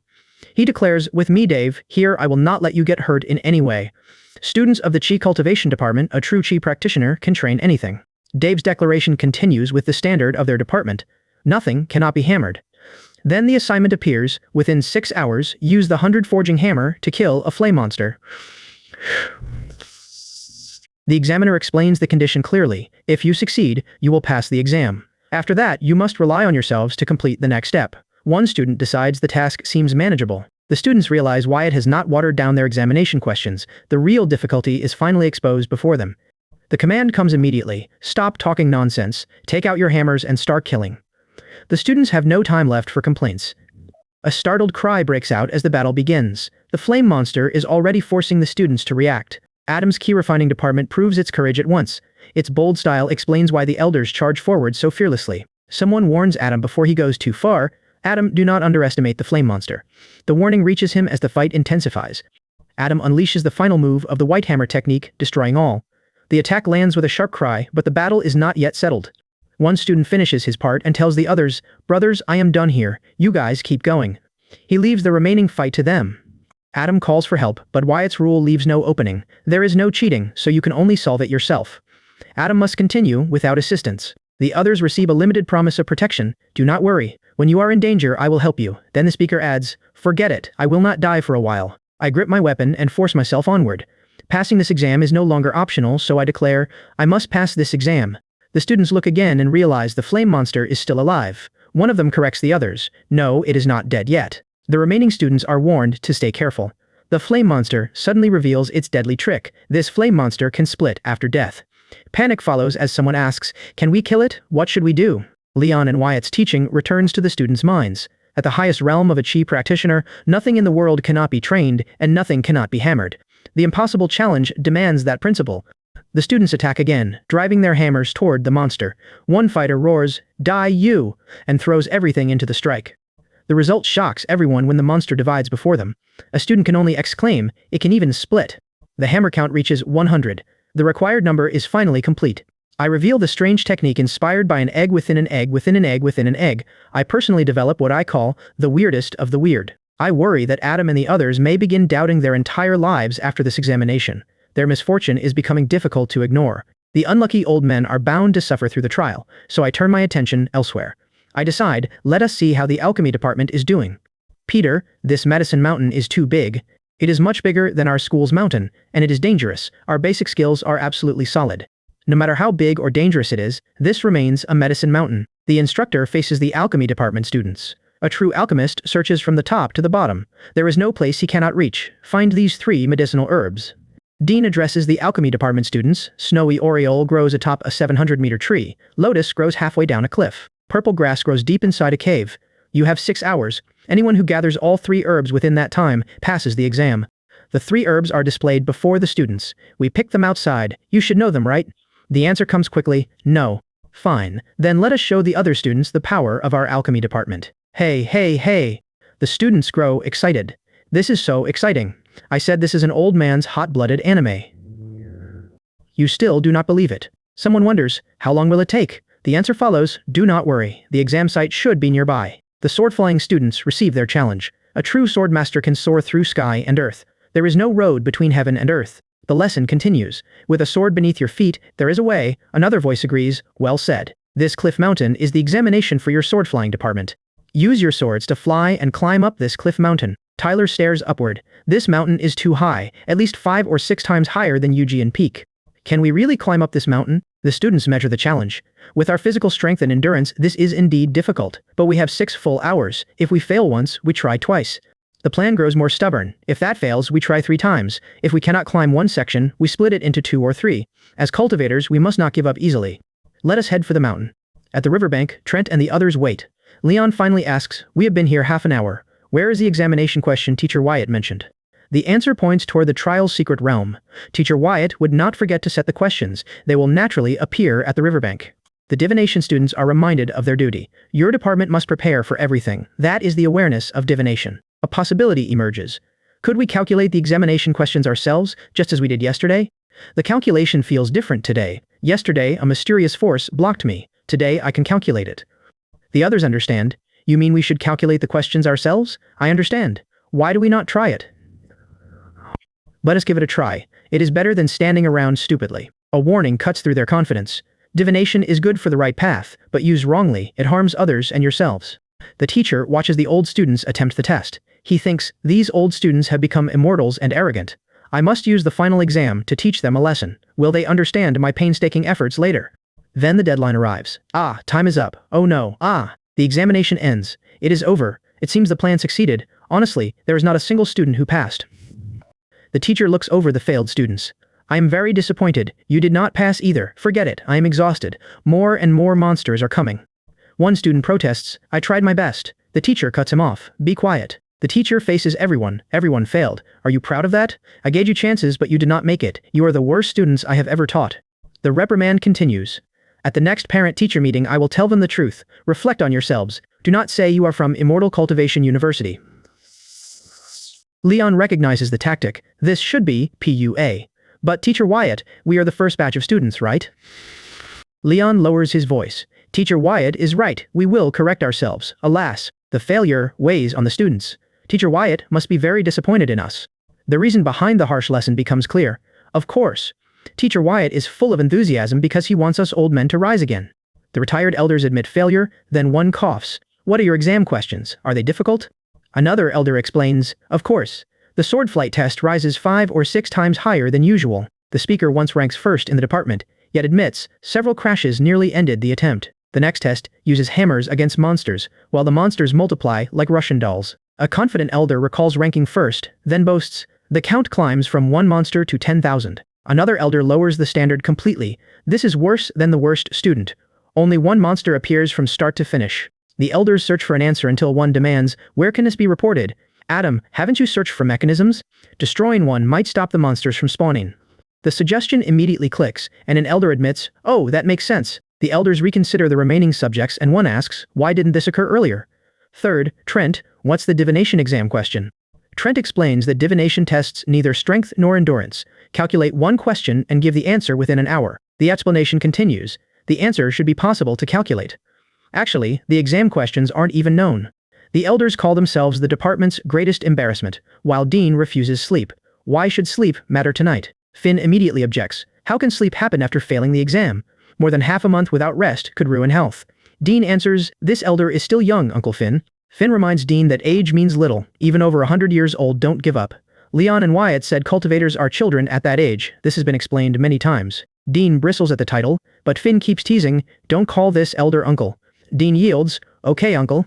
Finn warns about the consequences. If illness comes, nobody replaces you. Don't fall into that person's trap.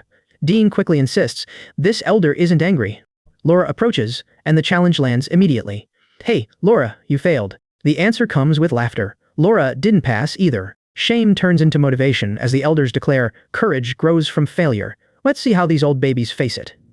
Bruce appears unusually cheerful, prompting an elder to ask, Bruce, why are you so happy today? The elders guess at Bruce's gift, joking about food or clothes, until the package opens to reveal books. Simon examines the books and reads their titles aloud. Mountain Opening Fantasy Scroll, Netherworld Map, Purple Cloud Art, Azure Cloud Record, and more. The books contain ancient cultivation techniques, promising 1 thought opens mountains and 1 kick destroys the sun and moon. The elders marvel at the method. What a domineering technique. 3 days makes it small, 7 days makes it great, without breathing or gathering spiritual power. Someone identifies the shortcut. It's a quick success method. Then the elders ask Bruce where it came from, and he answers, this elder is a retired senior official. Bruce proudly explains his connections. The network is wide. As long as ancient books are wanted, nothing is impossible to obtain. The elders reason that Bruce's son will not suspect anything. If he believes immortality is being cultivated, he is still only a mortal. Bruce adds that ordinary people naturally disbelieve, but Wyatt's tribulation appeared on the news, and his son witnessed it. The sight proves shocking. The elders agree that Bruce's son could no longer act carelessly, and one concludes, well, that makes sense. Another book promises extraordinary results, practice divination solution, and everything becomes knowable, without karma or restrictions. The method immediately attracts one elder who claims, "This is a good book, it suits this elder perfectly." I read the next technique aloud, practice chi and spirit, to refine the world, the universe, artifacts and every world's treasures. The elders laugh and thank Bruce for the generous gift, repeating, "Thank you, Brother Bruce." They praise Bruce as their dependable elder brother, then whisper, "Keep this secret from Wyatt. This elder fears he will feel inferior." The elders recall Wyatt's complaint that ancient secrets are lost, concluding that he cannot gather them alone. After all, Wyatt is only in his 20s. The elders decide the responsibility belongs to them. With these quick-acting cheats, can the final exam still be failed? Confidence returns at once. Of course not. Laughter follows. After facing a small setback, the retired elders begin searching for crooked methods. Their sudden silence gives away the danger. When an old man quiets down, something is certainly being planned. The elders admire Bruce's success, declaring, "Brother Bruce is truly amazing to find so many cultivation secrets." Bruce truly follows the Immortal Academy's daily code. Cultivators cannot be selfish. We must love, help, and support one another. Good things only become interesting when everyone shares them together. After all, Bruce casually produces an entire box filled with secret cultivation manuals. Anyone carrying such a collection must be extraordinary. My student selection is stricter than choosing market vegetables. Every person selected truly cultivates each day. The others speculate, Bruce must receive these cultivation secrets privately from the teacher. Definitely. Nothing else explains so many manuals. Maybe he secretly runs an immortal manual shop and keeps these books in stock. Maybe Bruce is actually the teacher's illegitimate son, someone suggests, and the increasingly ridiculous rumor finally reaches me. An illegitimate child, that old cannot possibly be mine. Outrageous. At this rate, rumors will turn me into a hidden immortal with countless descendants. Young trees need pruning, and old trees need it more. This ends now. My reputation cannot survive more rumors like that. Turning to them, I ask, "Have you all been practicing seriously lately?" Haha. We failed the midterm, so we have to study hard. Without studying hard, Teacher Wyatt makes us copy the immortality code 100 times. That is even more exhausting than practicing cultivation exercises. Studying hard is good, but exactly which cultivation method are you practicing? Their confidence suddenly falters. You cannot even distinguish genuine cultivation manuals from fake ones. The elders blurt out, "What? These are fake?" Their disbelief erupts at once. That cannot possibly be true. After 3 secret days of practice, have you made any progress? These books are garbage. Even daily practice with them probably cannot make anyone suffer cultivation deviation. The elders turn on Bruce. You deceive us and treat these worthless books like treasures every day. Exactly. You boast about wide connections and obtaining exclusive manuals, but these are just cheap books bought from Pinduoduo. Bruce protests. My son calls them collector's editions. He tricks me as well. None of this is clear to me. You crave quick success and comfort. You ignore the proper path yet eagerly chase crooked shortcuts. Go back and reflect on your behavior. Everyone writes a 10,000-word self-criticism and submits it on time tomorrow. They complain, "This is unfair, we're adults, so why treat us like children?" The protest quickly folds into, "Sorry. Yes, this is our fault for being too eager for success. Teacher Wyatt is right." Bruce immediately declares, "This is entirely my unfilial son's fault." The others agree. "Yes, blame your son. That son of yours is truly a pain in the neck." Bruce calls his son. "Where do those manuals come from? Be honest. What's wrong, Dad? Aren't they enough?" Then 2 more boxes are coming. That offer enrages Bruce. "Damn it, those broken books are fake. You've completely ruined me." His son objects. "Dad, don't talk nonsense. Those books cost a fortune through expensive secret channels." Bruce snaps. "Bullshit. Expensive secret channels? Our teacher finds piles of these things on Pinduoduo. You're burning newspapers at a grave just to fool your father." His son answers, "Exactly. Spending time humoring you already makes this extremely filial behavior. Do you seriously believe you're cultivating immortality?" The others immediately demand to know what the brat says. Bruce insists, "This cultivation is real. Flying through the sky by sword is already possible. Your father rides a sword through the sky every day, yet you call this fake cultivation." His son relents. "Fine, you're a real immortal. Happy now?" "You unfilial son, you dare hang up on your father." Laughter breaks out around Bruce. All right. The others reassure him. Their disbelief is normal. Keep talking like that, and they might send you to a mental hospital. Winter vacation becomes Bruce's deadline. A sword flight right before their eyes will finally show them the wonders of this world. The others laugh again. Exactly. Scare them half to death. Looking over their work, laughter escapes me. These self-criticism essays are truly one of a kind.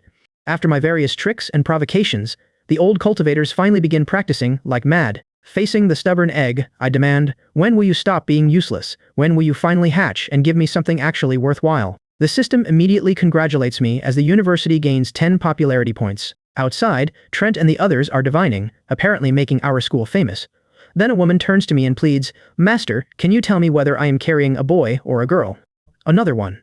I admit, these days I have almost become a human bee ultrasound machine. I refuse the request firmly. Measuring a fetus's gender creates too much karma. I do not take this kind of work anymore. The woman quickly explains, my roommate asked you to do it. She said you were accurate. Please help me take a look. I study her and ask, so, do you prefer a boy or a girl? She loses faith in me and mutters, maybe I should forget it. I think that old man is only fooling people. You do not know anything. My husband and I both want a daughter. Her wish grows bolder as she asks, can our wish come true? Twins, 2 daughters. After checking, I give her the answer. She celebrates, I am pregnant with a daughter. Great, honey, we have a daughter. Master, you have worked hard. I wave away her gratitude and tell her, no, really, there is no need. Do not worry, I know. Well, forget it. Let us go somewhere else. A call suddenly comes through. Simon checks on the others, then Luke urgently reports, something big happened. Come to the unfinished building and find us. On the call, Leon warns, don't act rashly. I'll be right there. Wyatt will scold me again if those elders get hurt. At the unfinished building, Luke explains their failure. We did not get any food today. The elders admit they sensed trouble and divined for themselves, but the result is terrible. We felt unlucky, so we calculated our own fortune. We got a bad result. I press them for the reason. They confess, our skills are too shallow. We could not figure it out, so we had to find you quickly. I look between them and ask, how is it going? The elders exchange a grim look before delivering their verdict. For people in our line of work, this is a disaster among disasters. I recognize the source at once and ask, it is a demon, the worst of the worst. Can we break it? The answer comes without hope. It cannot be broken. I immediately demand, why? I explain the unavoidable cause, because the city is going to vigorously build a civilized city. The crackdown is already taking shape. I add, all departments will jointly rectify street begging and fortune-telling. The elders panic at once. One cries, where can we beg in the future? We cannot beg. Another elder spirals into despair. How can we cultivate karma? Without karma to offset, our studies will not improve. When we go home for winter vacation, how can we show off to our families? Oh. Leon points toward the school and says, stop worrying, let's return to school. Teacher Wyatt must have a way to solve this. At school, a student asks me, Wyatt, what do we do if we fail the exam? I face their panic and steady them. Calm down. You are all adults now. Why are you acting like children? I remind them of the final exam and promise. Are you not afraid of failing again? Actually, it is not difficult. I lay out the survival method. If they catch you, run away. If they do not catch you, continue predicting and begging. You must use guerrilla tactics to the extreme. The students grasp the principle as I continue. To fight guerrilla style, you need to divine constantly for danger and run when danger approaches. I leave them one final reassurance. Of course, if you are caught by mistake, that is also part of the experience. Just enjoy the process. Their fear fades as I raise their sights. Cultivators should have lofty goals. You are destined to calculate the world and all beings. Do not care about the small setbacks before you. The elders prepare to return, but the discussion is not finished. One agrees, yes, we need to discuss what to do. One elder suddenly proposes a defensive plan. Maybe I should call my eldest son. How about asking him to hire 2 bodyguards for us? Let the bodyguards protect us. The plan becomes even more desperate as he laughs. If someone comes, let the bodyguards stop them. We will run. At last, I address the class. Okay, students, all 99 students have reached the late stage of Kai refinement, and you have mastered every professional skill. The first semester of teaching is finally complete. I laugh with relief, but tomorrow brings the long-awaited final exam. A student asks Wyatt, are the final questions difficult? Leon replies, yes, because you failed before. The questions are easy, because I have already seen them before. A student turns to Wyatt in confusion. What do you mean? Is the final exam the same as the midterm? Wyatt confirms it without hesitation. I admit the truth plainly. The questions are repeated. Making new ones is simply too much trouble. The brothers straighten up and encourage each other. Everyone, it is time to prove ourselves. We cannot disappoint Wyatt again. The students focus on their real goal, passing tomorrow's exam and avoiding their children's ridicule during winter vacation. Laura reminds them, tomorrow is the final exam. Laura still feels nervous, so she asks Grandpa whether he truly believes he can pass. Grandpa laughs and promises, first place will be yours to claim. The teasing earns a quick scold, but Laura immediately wishes Grandpa good grades. Grandpa accepts his granddaughter's blessing with a laugh. Laura points out the exam's cruel challenge, climbing several hundred meters of tree. Grandpa is already 104, so she asks whether he can return for his birthday. Grandpa assures Laura that classmates will accompany him, and even his teacher will come along. He praises that teacher as exceptionally capable. Laura agrees to meet Grandpa's teacher, then learns the man stands 4 generations above her. That age gap leaves the introduction sounding extraordinary. Laura worries about Grandpa managing alone while she stays busy with the birthday celebration. She asks whether he can properly take care of himself. Her concern grows into a practical suggestion. Laura wonders whether nurses should be hired, since handling everything alone may leave her exhausted. Grandpa admits the situation makes him feel helpless, but Laura's thoughtfulness delights him. He laughs and calls his granddaughter sweet. The laughter irritates the others.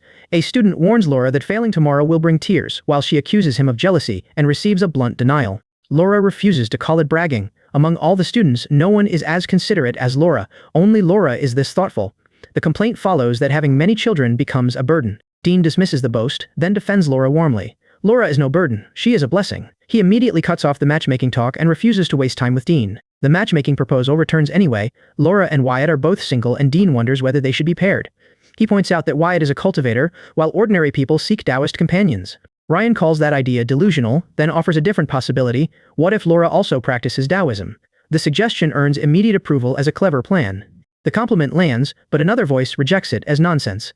The elders continue trading judgments while the proposed plan hangs in the air.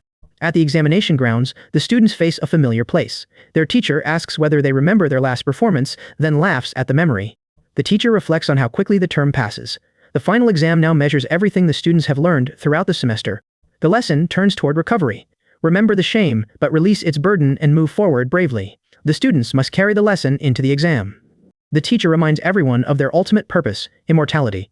The students repeat, eternal life, eternal life, eternal life, before entering the examination room. The encouragement follows them to the doorway. Everyone is told to earn good grades and return home with those results, and the laughter continues. The secret volcano appears before us again. The mountain is unchanged, but we are no longer who we were 2 months ago. I face the students and give one final command. Everyone, give it your all. The Chi Cultivation Department receives its trial. Do not let the other departments laugh at you. Within 6 hours, use the 100 forging hammer to kill a flame monster. The teacher makes the condition clear. Success means passing the exam. I recognize the assignment immediately, and the students realize Wyatt truly told the truth about the repeated question.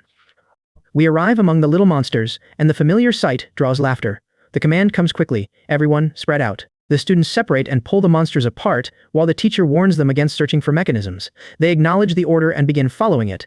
The only path forward is relentless killing. A monster is struck down, and a sharp cry breaks through the battle as the hammering continues.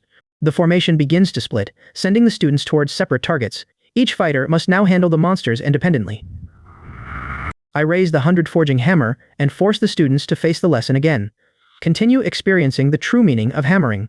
A cry turns into laughter as the repeated assignment proves effective. Who says repeating the question is lazy? Watching the students fight, I can see the result clearly. My students have made obvious progress.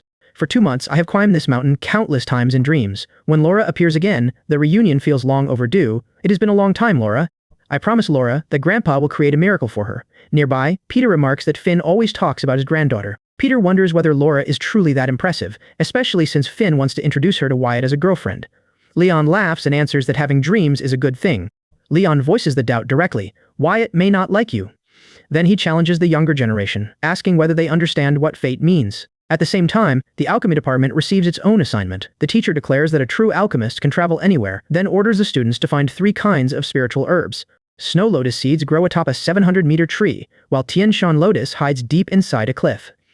Purple grass grows inside a cave, and the 6-hour limit is already set. Anyone collecting every herb in time passes. The exam questions are exactly the same, so the students suspect Wyatt hides a deeper meaning behind them. One student challenges the others. You do not understand, right? Let me explain. We cultivators have inner demons. The repeated questions are deliberate. Wyatt arranges them specifically to help the students break through their inner demons. Another student connects the clues and wonders, could my dreams be the demons? So that is it. Wyatt truly means well. The thought matches the hidden intention, and another student proudly declares, that is exactly what I think. I am so noble. The students recall their previous ordeal when nothing but fog leaves everyone confused, and the memory still unsettles them. They quickly abandon that glorious memory as the sword-flying department receives its lesson. A true swordmaster can soar through sky and earth. Heaven and earth offer no road, yet a sword beneath the feet creates one. This cliff mountain becomes the department's examination. The instruction is direct. Within 6 hours, ride your swords up this cliff mountain. There is no road, but a sword beneath your feet makes one. The familiar sentence gives one student a fresh perspective, leading to the conclusion. For our sword-flying department, this is truly a wise saying. A student marvels at Wyatt's level, then realizes the casual sentence can be interpreted in an entirely different way. The insight swells into a dangerous possibility. Could it be that I am really a genius? The thought is interrupted, and a student turns toward Trent. Oh yes, Trent, shall we wait? Trent remembers the previous exam, when everyone waits half an hour before Wyatt finally appears. Even then, Wyatt never announces the questions, leaving one student uncertain. Are our guesses from last time actually correct? The doubt spreads, but a fellow diviner immediately cuts it down. Do not fall into self-doubt. The reminder strikes at their duty. If diviners lack confidence, how can those seeking divination believe us? Trent's transparency is obvious, and another student exposes it. Do not waste time. Let us begin calculating. The new hexagram forms like an interlinked mountain range, revealing that hidden secrets truly lie within it. The site confirms their growth, and the teacher laughs with satisfaction. Everyone is improving. All my efforts are worth it. The system suddenly congratulates the host for breaking through into the golden elixir stage, granting a breathing method that strengthens the body. The breakthrough feels outrageous, because leaving the school's range means facing the golden core thunder tribulation again. The danger does not extinguish the confidence. I laugh and decide, then I can let the old babies watch together. The thought of another 100,000 deaths troubles me. If the calamity splits again, another 100,000 appear, and I cannot kill them all. The announcement rings across the school. Dave finishes the Chi cultivation assessment first, wins his department, and takes the school's fastest overall victory. Congratulations. The result settles over the victor, who savors the outcome. Being first really feels good. The sword-flying student finally rises into the air, then earns first place in the sword control assessment. After reaching the summit and looking down across the mountains, the victor proclaims, "This is what a cultivator should be." The boast turns theatrical. How lonely it is to be invincible. I recognize the smooth excuse and wonder who taught it. Finn finally collects the snow cloud herb, Tian Shan lotus, and green grass. The alchemy department awards Finn first place. Finn celebrates loudly, "First place. I am number 1 in the school." Another voice immediately cuts him down. "Dave won the championship while you sing and dance." Elsewhere, the diviners keep calculating. In only half an hour, the same hexagram appears for the 127th time. Simon finally understands the riddle. I cannot see Mount Lushan's true face, because I am already inside the mountain. The announcement follows. Marcus completes the divination assessment first, and takes first place in his department. Do not let falsehood blind you. The lesson deepens into a demand to see through appearances and grasp the essence, though the mystery remains impossible to describe. The old diviner finally understands, and Wyatt returns to the students with the verdict, "Congratulations to you all. Everyone passes the exam. The result is repeated for certainty. Congratulations again. You have successfully passed the exam." 4 months bring setbacks, but everyone persists, and the students meet many classmates along the way.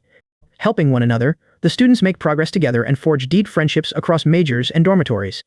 But the path of cultivation is incredibly long. Dean reminds everyone, you are only getting started. Life is full of setbacks. The lesson continues. A truly great personality is not standing high amid flowers and applause. It is cheering up in life's trough and keeping courage. Do you remember that? The teacher looks over the class and says, I hope all 99 of you appear here next semester without one missing. After they return home, their biggest ordeal begins. Peter turns to Finn and orders, tell me. Someone stares at the results in disbelief. How did I accidentally get first place? Oh my god. Another elder immediately mocks him. Okay, you are so great and so cocky. The proud elder continues, being first in the department feels great. What a coincidence. I am also first in the divination department. 2 elders scoff at him. Those 2 dogs cannot hold 2 tails of sesame oil. First in one department means nothing. I am number 1 in the whole school. Finn spots Peter calling Laura again and laughs. Hey Laura, did you see that? Grandpa is calling his granddaughter again. We have to admit it. The elders compare their families, admitting, we have many children and grandchildren, but none compares with his granddaughter. Which classmate does not envy him? Someone brings up the fake mechanism incident. Since then, has your son called you? The bitter answer comes back. No, they wish I would die soon. Noah gets dragged into the discussion. When asked whether his son contacts him often, he snaps, why mention them? Finn complains, do you think you live too freely? When it comes to children and grandchildren, we all lose to Peter. Anyway, the exam is over. How did you do? Finn proudly announces, I have good news. Your great-grandpa wins first place in the school. The congratulations begin, but Peter stops him. Wait a minute. Peter stares at Finn. You are first in the school? Then what am I? What nonsense. How could you be first in the school? Finn points to the announcement. It is me. Wyatt said it himself while announcing the ranking. The announcement identifies Dave from the Chi cultivation department, who takes first in that department with the shortest overall time. The next words confirm, he wins first place in the school. Congratulations erupt, but someone objects, can there be a mistake? There is a second half to the sentence. The elders check their reports and realize, my report only has the first half. Another agrees, mine too. Then the call turns toward Peter. "'Kay, Grandpa." Peter answers the call and the voice asks, how are you? He quickly excuses himself, Grandpa has something to do here. Before ending the call, Finn warns Peter, confidence is good, but do not be too confident. Peter answers with laughter. Watching the elders bicker, I can only think, elderly people are really like children. When they earn good grades, they cannot wait to show off. Someone suggests certificates for home, then asks, what should I give them? The suggestions grow extravagant, awards are too common. Why not give Noah a magic weapon directly, and give Finn a Tianshan snow lotus? I feel confused for a moment. Forget it. Do not think about it. The moment I leave school, thunderclouds gather overhead. Those cursed clouds. The dark sky signals a breakthrough. Someone looks toward Dean and asks, is that you, Dean? Dean quickly denies it. No, it is not. That scared me. Thank goodness it is not you.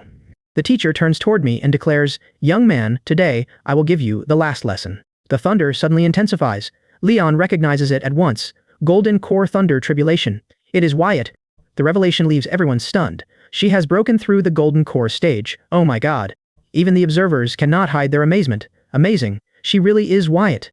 I face the storm and warn, today is the only time I will be late. Watch carefully. The first thunder strikes with overwhelming force. This tribulation is too powerful, more than 10 times stronger than the Foundation establishment stage. The elders whisper, terrifying. Why is the Golden Core tribulation weak? I finally understand the problem. Could it be that I am too strong? Forget it. Crossing the tribulation is what matters. I decide to use the moment to show off. As a student of the Immortal University, I must have a heart unafraid of hardship. Facing the descending thunder, I stand firm. Even if heaven and earth impose catastrophe upon me, I will remain steadfast. Do you remember? The students answer together, remember, remember. A wife looks toward the distant disturbance and calls to her husband, ah, what's going on over there? The same direction erupts again, and another violent thunderstorm spreads across the sky. The wife wonders, is it the end of the world? 2 months earlier, the husband records a similar storm, and his video goes viral. Seeing the same phenomenon return, he raises his camera again and predicts another hit. This time, the husband attaches his highest magnification lens, determined to capture a clear recording.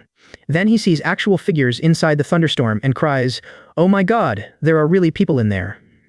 The reporter stares at the footage, already struggling with the next article. How should this news be written, and how can it be explained to the public? We cannot say someone is really crossing a tribulation. Inside the storm, the announcement finally arrives. Congratulations, you have officially entered the Golden Core stage.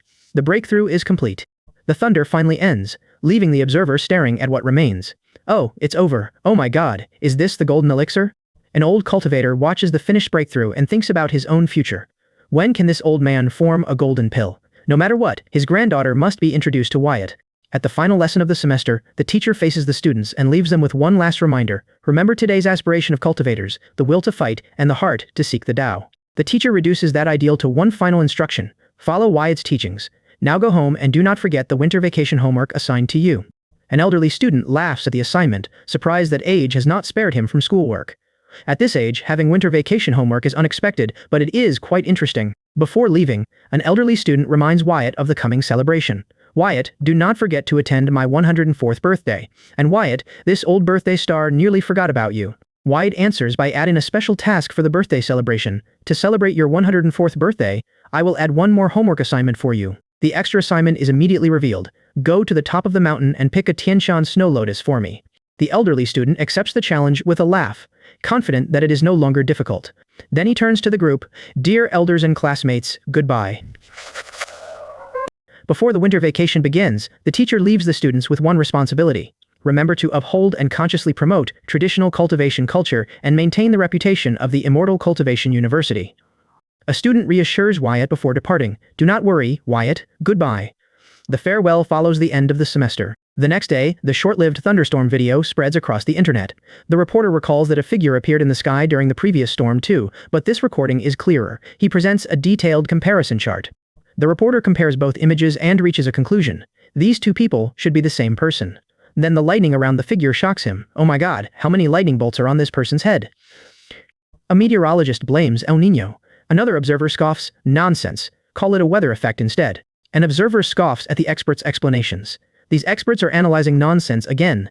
They simply dare not admit that someone is crossing the tribulation. Back in July, an observer remembers seeing a flyer advertising a cultivation university.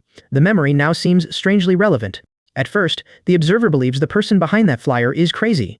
Now, the possibility becomes harder to dismiss. Could there really be a university for cultivation? Elsewhere, the old cultivators have already entered the wider world. Their teacher looks ahead and declares, just wait, my Immortal University will soon become famous. At the boarding area, the group prepares to leave, but Bruce has not appeared yet. A companion points out he is a top student in the sword-flying department. Another person worries that Bruce may be late. Finn reassures the waiting group, then turns toward the trip ahead. Is Jiangyang City fun? Do not worry, his confidence keeps the departure moving. Because Finn invites the others to Jiangyang City for his birthday party, he promises to handle their visit personally. Since this is my birthday party, Finn will definitely treat everyone well, then everything is up to you. Security checks all 4 suitcases and immediately finds a problem. The officer warns the passengers, there are dangerous items in your luggage. The officer demands an inspection, please open it for inspection, dangerous goods. A passenger protests, are you mistaken? The passengers insist on their respectability. We are all law-abiding college students, where did you get dangerous items? The officer points directly at one of them, you. The security officer looks at the passengers with disbelief. You are college students? You are mortals. Their explanation makes the situation even stranger. One passenger challenges the officer's expression and produces proof. If you do not believe us, we have student ID cards from the Immortal University. The officer remains unconvinced and orders the luggage opened. How about it? This officer did not lie to you. Open your suitcase and check everything carefully. The passengers begin complying, then the officer suddenly addresses the group. Yes. Hey you guys. His attention shifts toward the luggage. The inspection uncovers the suspicious item, and the officer reports, dangerous items found. A passenger immediately objects, those are study supplies. They should count as stationery. The officer lifts the item and rejects that explanation. Sir, you call this stationery? Then he warns the young passenger, be careful, do not touch that. The item confirms the officer's suspicion. Sure enough, it is dangerous. Look what was said. He repeats the warning, do not touch it, but the passenger ignores him. The officer orders a report to his superior. The officer watches the elderly passengers with growing suspicion. These old men must be up to something. Then something draws his attention and he suddenly cries, oh no. At the airport, Peter confirms that this is their flight. Finn turns toward Noah and demands an explanation. Peter's plane should be our flight, right? Yes. Noah, what do you have to say? The accused passenger points toward the damaged luggage and protests. It is not my fault. The security officer made the crack. It is not me. Another passenger stares at the damage and corrects him. Is that a crack? That is the Grand Canyon. Kim lashes back at Dean, calling his mouth poisonous before adding, if you stay silent, nobody thinks you are foolish. He deserves it. Someone cuts off the argument. Stop arguing. Every one of us carries dangerous goods in luggage. The group refuses to blame Noah alone. Finn remains the reasonable one, but Bruce still has not arrived. Even boarding the plane will not solve everything. One passenger wonders why the old man is late, then remembers Wyatt may be giving him private lessons. Leon laughs at the comparison. So what if Bruce knows Wyatt? His cultivation still falls below mine. Dean keeps his composure and fires back. Your mouth remains sharp. If you can talk, then say more. A passenger suddenly points toward the distance. Look at that. Bruce appears, and the passengers stare in disbelief. What is Bruce doing? Does he think boarding has already begun? The answer becomes obvious when Bruce heads straight for the plane. He intends to board directly, flying like a sword immortal, and the passengers can only call the sight outrageous. Bruce finally reaches them and lands with a satisfied grin. Well, arrival is finally complete. At the airport, Bruce calls, Peter, Trent, where are you? While searching for his companions, Bruce declares, enjoy the world and its people's hearts, then help promote the cultivation school. Bruce keeps calling for Peter and Trent, then cries out in frustration, my old babies, where are you? A passenger notices the strange figure and freezes. What happened to this passenger? Ghost. Others dismiss the sight and urge silence, but the frightened passenger insists, a ghost really appeared just now. The panic immediately spreads. Adam and Dean try to silence the shouting, but the frightened passenger protests, do not shout. The report is not a lie. The passenger checks every window and finds nothing. Why can't Peter and the others be seen anywhere? The mystery only deepens. The passengers wonder whether Peter's group has failed to board. Then the searcher suddenly laughs. No, there they are. The airport issues an urgent warning. Unidentified flying objects have been found overhead. Suspend every aircraft's takeoff and landing. 2 passengers compare the chaos around them. The first says, the security team seems unusually busy today. The second adds, some old men tried smuggling dangerous goods. The explanation grows stranger, then strange UFOs appeared. No, that so-called UFO. One passenger recalls the sight with certainty. A flying sword appeared for a moment, exactly like a fairy tale. Those old men even claimed to cultivate immortality. The rumor suddenly sounds credible. They said the cultivation school's vacation had begun. Could they come from that same school? The cultivation school may truly exist. The listener agrees and urges the story onward. Yes, keep going. The recent incidents reveal only the cultivation school's surface. Questions connect the sword-flying old man, the ground-striking old man, the tribulation event, the hammer incident, and the plane stopped by swords. The conclusion spreads, the era of immortal cultivation is finally arriving. I hear the rumors spread in exactly as planned, and I laugh. This is precisely the effect I wanted. At the cliff, I discover that fame has reached this place too. The system announces, "Congratulations, the second exclusive talent has been obtained." The reward reveals itself as instantaneous teleportation. I study the new ability and wonder where the first destination should be. My choice settles on the summit of Mount Everest. I activate the talent and command, teleport. The world shifts around me, and the result is immediate. This really worked. I have teleported here. After assigning Peter the Mount Everest climb, I leave a gift on the summit. I hope he feels the weight of Leon and Wyatt's affection. The lesson carries our sincere fondness for him. Flying on a sword feels wonderful, but Bruce exposes the lie at once. Of course it feels good. Bruce, you are not being honest. The group realizes plane tickets were unnecessary. One passenger complains, if flying together was possible, why book tickets? Accommodation was even arranged for everyone. The fault is yours for being unable to fly. The sword cultivator bristles and challenges the accusation. Temper is short today. If you refuse to accept this, fight. A dignified sword cultivator fears no hammer cultivator. The other elder rejects the label immediately. Who is this hammer cultivator? A noble chi refiner stands here. A divination interrupts the brewing fight. The elder declares, after this battle, those two will be fine. The ones injured will be Finn and Peter. The threat against Peter finally crosses a line. Finn is called an old man, and the sword cultivator relents. For Peter's sake, this life is spared for now. Stop fighting. This is my house. Once they descend, the visitor makes an improper request. Put us down quickly. The beauty of your granddaughter deserves inspection. How dare you introduce her to Wyatt? In the chamber, a voice declares, the wind and clouds haunt the soul. At the Three Realms altar, a voice declares, the door between life and death opens. I endure the calamity and wash away the mortal impurities, feeling my strength rise higher and higher. Then I can only exclaim, huh. Someone keeps calling out, hey, hey, hey. After flying for so long, I finally arrive, but the journey leaves me dizzy from the flight. Peter immediately warns me, don't fly so fast next time. I acknowledge him with, okay Peter. Dean looks around the spacious residence and mocks it. Living in such a nice house, you have thousands of houses but only 3 feet wide to sleep. Kim fires back at Dean, the urn is your eternal home. Then Dean tells her to be quiet because everyone comes here to wish her a happy birthday. I complain that Dean says everything aloud, remind him that I am already old and hot-tempered, then dismiss the matter as nothing more than worldly possessions. I remind everyone, we are all cultivators. Can't you see through these things? The family member looks at me in confusion. My dad went to the airport to pick you up. How did you come back? I answer plainly, how else could I come back? By plane. Then I quickly insist, yes, I really flew back. When doubt remains, I warn them, don't doubt it. I abandon the argument and decide, forget it, let's call Dad back first. The call connects and I tell Dad, don't wait at the airport. My great-grandfather has already arrived home. The other side can only ask, what home? Dad remains at the airport and questions the situation, but the plane hasn't landed yet. Is the flight number you gave me correct? I confirm the information and calm him down. Anyway, don't worry about it, just come back. After ending the call, the family member mutters, okay, this old man is getting weirder and weirder. Dean settles in, as though the house belongs to him. Lee, you feel at home here. Don't be polite, just be yourself. Then he complains that the place offers nowhere to practice peacefully. I dismiss his complaint as pointless and strike back. Your mouth is like a poisoned knife. It hurts too much. Then I send him away to play alone and insist that I do not care about him. Dean points at Peter. You see, Peter is looking for trouble again. His mouth makes nobody talk to him. Dean only snorts. If Lee doesn't say that one day, I would be surprised. I turn to Peter. Help me find a place to meditate. I feel uneasy whenever I miss one day of practice. I decide to wander elsewhere. I'll go to the room where no one is. I won't talk to you. I approach Bruce with an idea. Since we have nothing else to do, let's try an ancient body tempering practice used by early cultivators. Bruce considers the idea and agrees. It sounds interesting. Okay, let's try it tomorrow morning. His anticipation is already clear. I present Laura with a special gift, Shan Shan. This is the anti-aging potion. It was specially refined for you by your great-grandpa.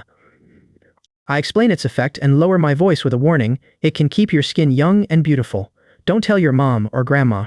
I instruct Laura to use it secretly. She thanks me, and I add that the potion works both externally and orally. I assure Laura that the potion works wonders. Laura looks at the bottle and asks, Zhu Yanye? I confirm that it smells good, then praise my own expertise. Grandpa is a master of traditional medicine. He developed a new drug, which shouldn't be poisonous. Laura tastes it and reacts with surprise.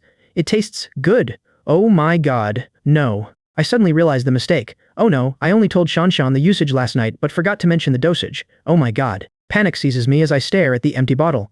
If she drank the whole bottle, wouldn't it be fatal? Shanshan, my precious granddaughter. I rush to Laura's side and cry out, Shanshan. Oh no, this silly girl actually drank it all. Thankfully, Laura is still breathing. I steady her with a promise. Shan, don't be afraid. Grandpa can cure any disease. After checking her condition, I realize that the situation is fortunately not serious. The elixir enters Laura's body and transforms into divine light. I recognize a phenomenon from the cultivation textbook. Great, I didn't expect that increasing the dose would have unexpected effects. Peter condemns the experiment. Well done, Peter. You dare use your granddaughter as a test subject for new drugs. He notices me. Wyatt, when do you arrive? I answer with complete confidence. How did I come? Teleportation. Peter repeats the word in disbelief, and I leave him impressed. You're amazing. The elder dismisses my teleportation as minor magic, then presses me for certainty. Please confirm again. Is my great-granddaughter okay? Oh, she's unharmed, but she remains an ordinary mortal. The medicine's effects overwhelmed her because they struck far too strongly. I have just examined her again, and the result is exactly the same. This medicine improves fitness. Give it to her. An advanced tempering pill? The elder recognizes it. Yes, next semester, you can refine one yourself. Laura has already taken her own tempering pill. If Laura follows the path of immortal cultivation, will her cultivation progress quickly? Of course, my family is finally about to gain a second cultivator. Peter, be more cautious next time you find someone to test your medicine. Peter concedes. Understood. The student never meant to do it. I add, your birthday present is waiting at the top of the mountain. Thank you, Teacher Wyatt. I'll retrieve it personally. Then a sudden cry cuts through the room. Ah. As she finally wakes, her grandfather cries, my precious granddaughter. Still confused, she asks, what happened to me?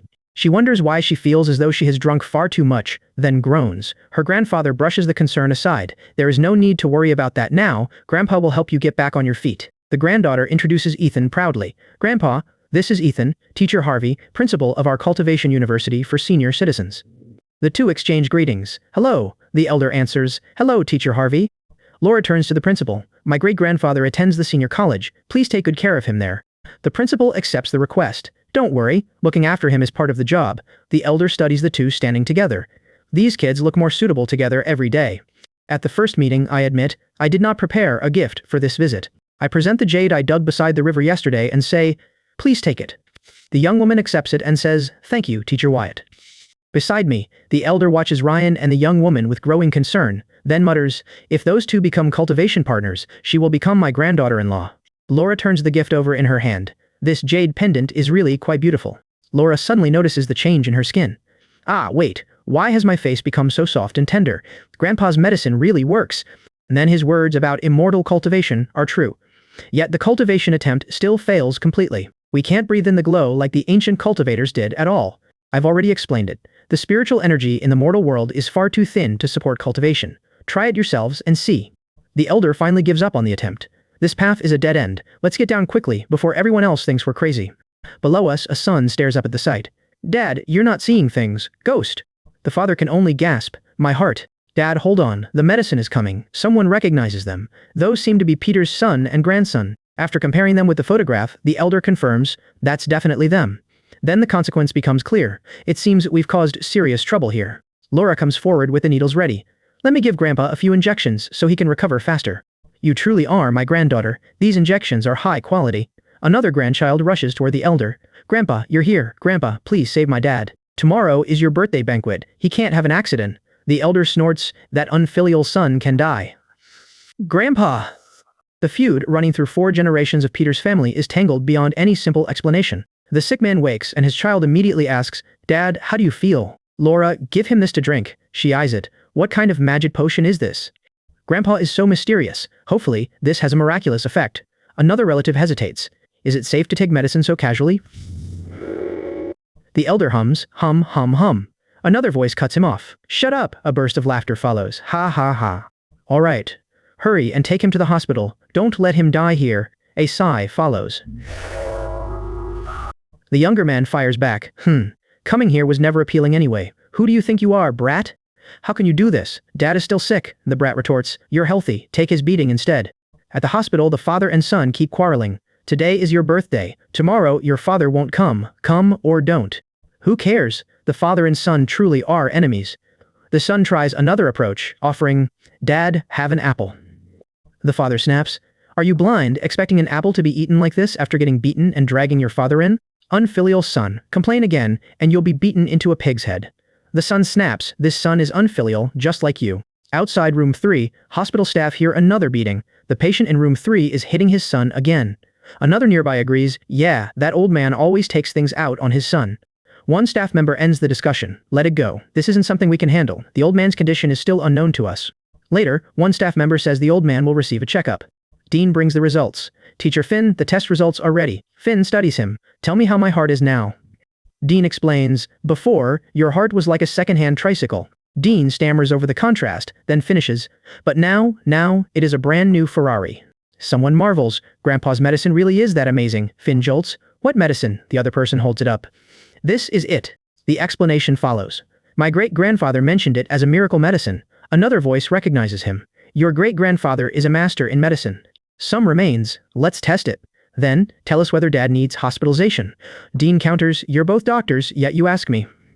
Heart disease no longer requires hospitalization, but those facial injuries justify a few days. The son seizes on it. Yes, absolutely. This family is not going back to that house. Nearby, another person smells it and blurts. Merely smelling it makes all the fatigue disappear. How can that happen? You're completely absorbed in that smell. The answer lands, immortal medicine. No way, let me see. The warning comes, careful little remains. The skeptic smells it, wonderful. Then comes the test, how is it? Your late-night fatigue is gone. The skeptic nods. True, a chuckle answers. Told you, immortal potion. The skeptic presses, where from? The answer comes plainly. Finn developed this new drug. People said he went away to cultivate immortality. Could that rumor actually be true? Another person admits, yeah, everyone thought it was only a rumor. Sure enough, I need students to enter the world if the university is going to build its fame. Elsewhere, repeated calls draw Laura to the window. Laura, she looks out. Grandpa, why are you outside the window? It's the second floor, Grandpa shrugs. The second floor is nothing, even the 200th floor is easy to walk on. Laura gasps as Grandpa urges, come out quickly. Grandpa will take you to cultivate immortality. Laura stares. Grandpa, seriously? His answer comes, Grandpa has never lied to you. Laura answers at once, coming. Please introduce Laura to our immortal cultivation world. The guide accepts. Bringing new students is part of the job. Teacher Wyatt, hold tight. I do. Okay. A startled cry turns into laughter as the movement succeeds. Good. Now, we're in the sky. I just used an immortal cultivation supernatural power called instantaneous movement. The newcomer echoes, instantaneous movement.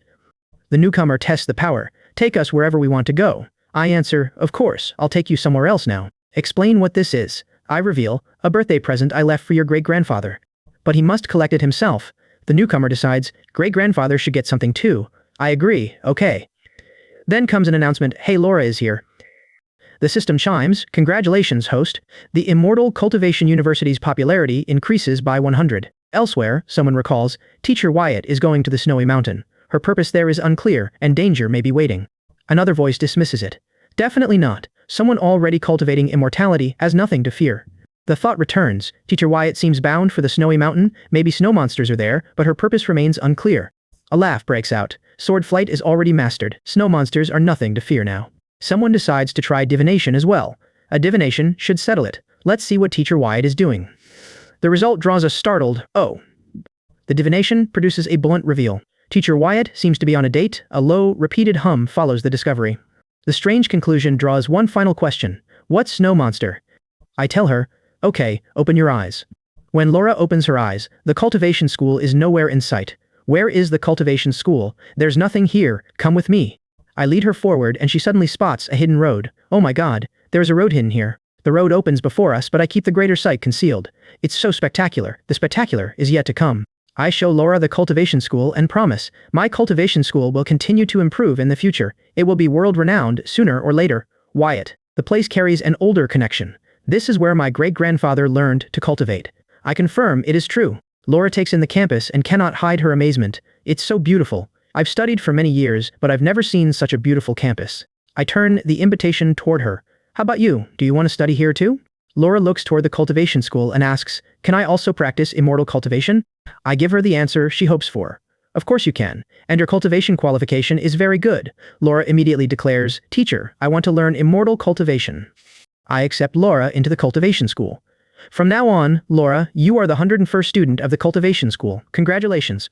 The system detects the 101st student. The system confirms Laura has excellent qualifications and triggers a lucky critical reward, a 9 times fame value card. I stare at the reward. 9 times fame value card. There is such a reward. The system grants me my principal's third exclusive talent, Spacegate. I understand its value and ask, what's the difference between this and instant teleportation? The answer becomes clear. Spacegate lets me take my classmates into another world. I cannot help praising Peter. Peter really sent me a great treasure. At the birthday gathering, an attendant warns Peter, Grandpa, the guests are coming. Peter acknowledges it with a brief, okay. The first gift arrives from Dean of the Rehabilitation Hospital, a pair of century-old ginseng roots. The greeting follows, I wish you a long and happy life. Another guest offers the simple blessing, I wish you good health. A professor from the University of Traditional Chinese Medicine presents Finn with a compliment.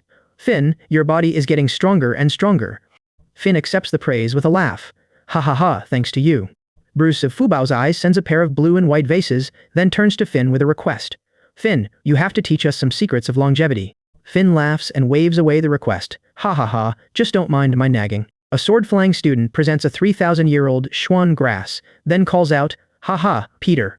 The sword-flying student follows with the real request, please make more pills for our sword-flying department. A divination student presents a 1,000-year-old turtle shell and challenges Peter. Peter, set a small goal. Peter raises his ambition before the diviners. I'll live for 10,000 years first to show the mortals. You diviners dare to say I will believe it. Dave, a key refinement student from the cultivation school, adds a 1,000-year-old snake gall to the gifts. Dave voices the importance of Peter's help. Our lives depend on you. Adam reassures him, don't worry, Peter. The medical master's birthday banquet grows lively. The system announces another gain and adds 1,000 popularity points to the cultivation school. With the feast already lively, I decide to descend. I should go down now. Let me add some more excitement to this feast. Kim, a student of the cultivation system, steps forward with a blue fire crystal. I'll give you a blue fire crystal.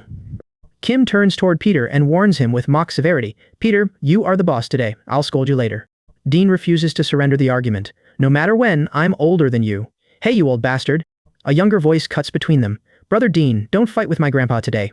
Dean gives way for the sake of his junior sister. Humph, for the sake of my little junior sister, I'll let you off today. The gathering settles back into waiting.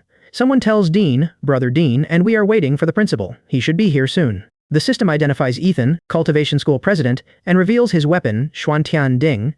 I turn toward Wyatt and challenge the earlier claim. Wyatt, didn't you say my gift was placed on the summit of Mount Everest? Who said there was only one gift? Peter learns the mountain holds more than one gift and decides, then I'll climb Mount Everest tomorrow. The sight of the cultivation school leaves the guests startled. Ah, cultivation school. Principal. Principal.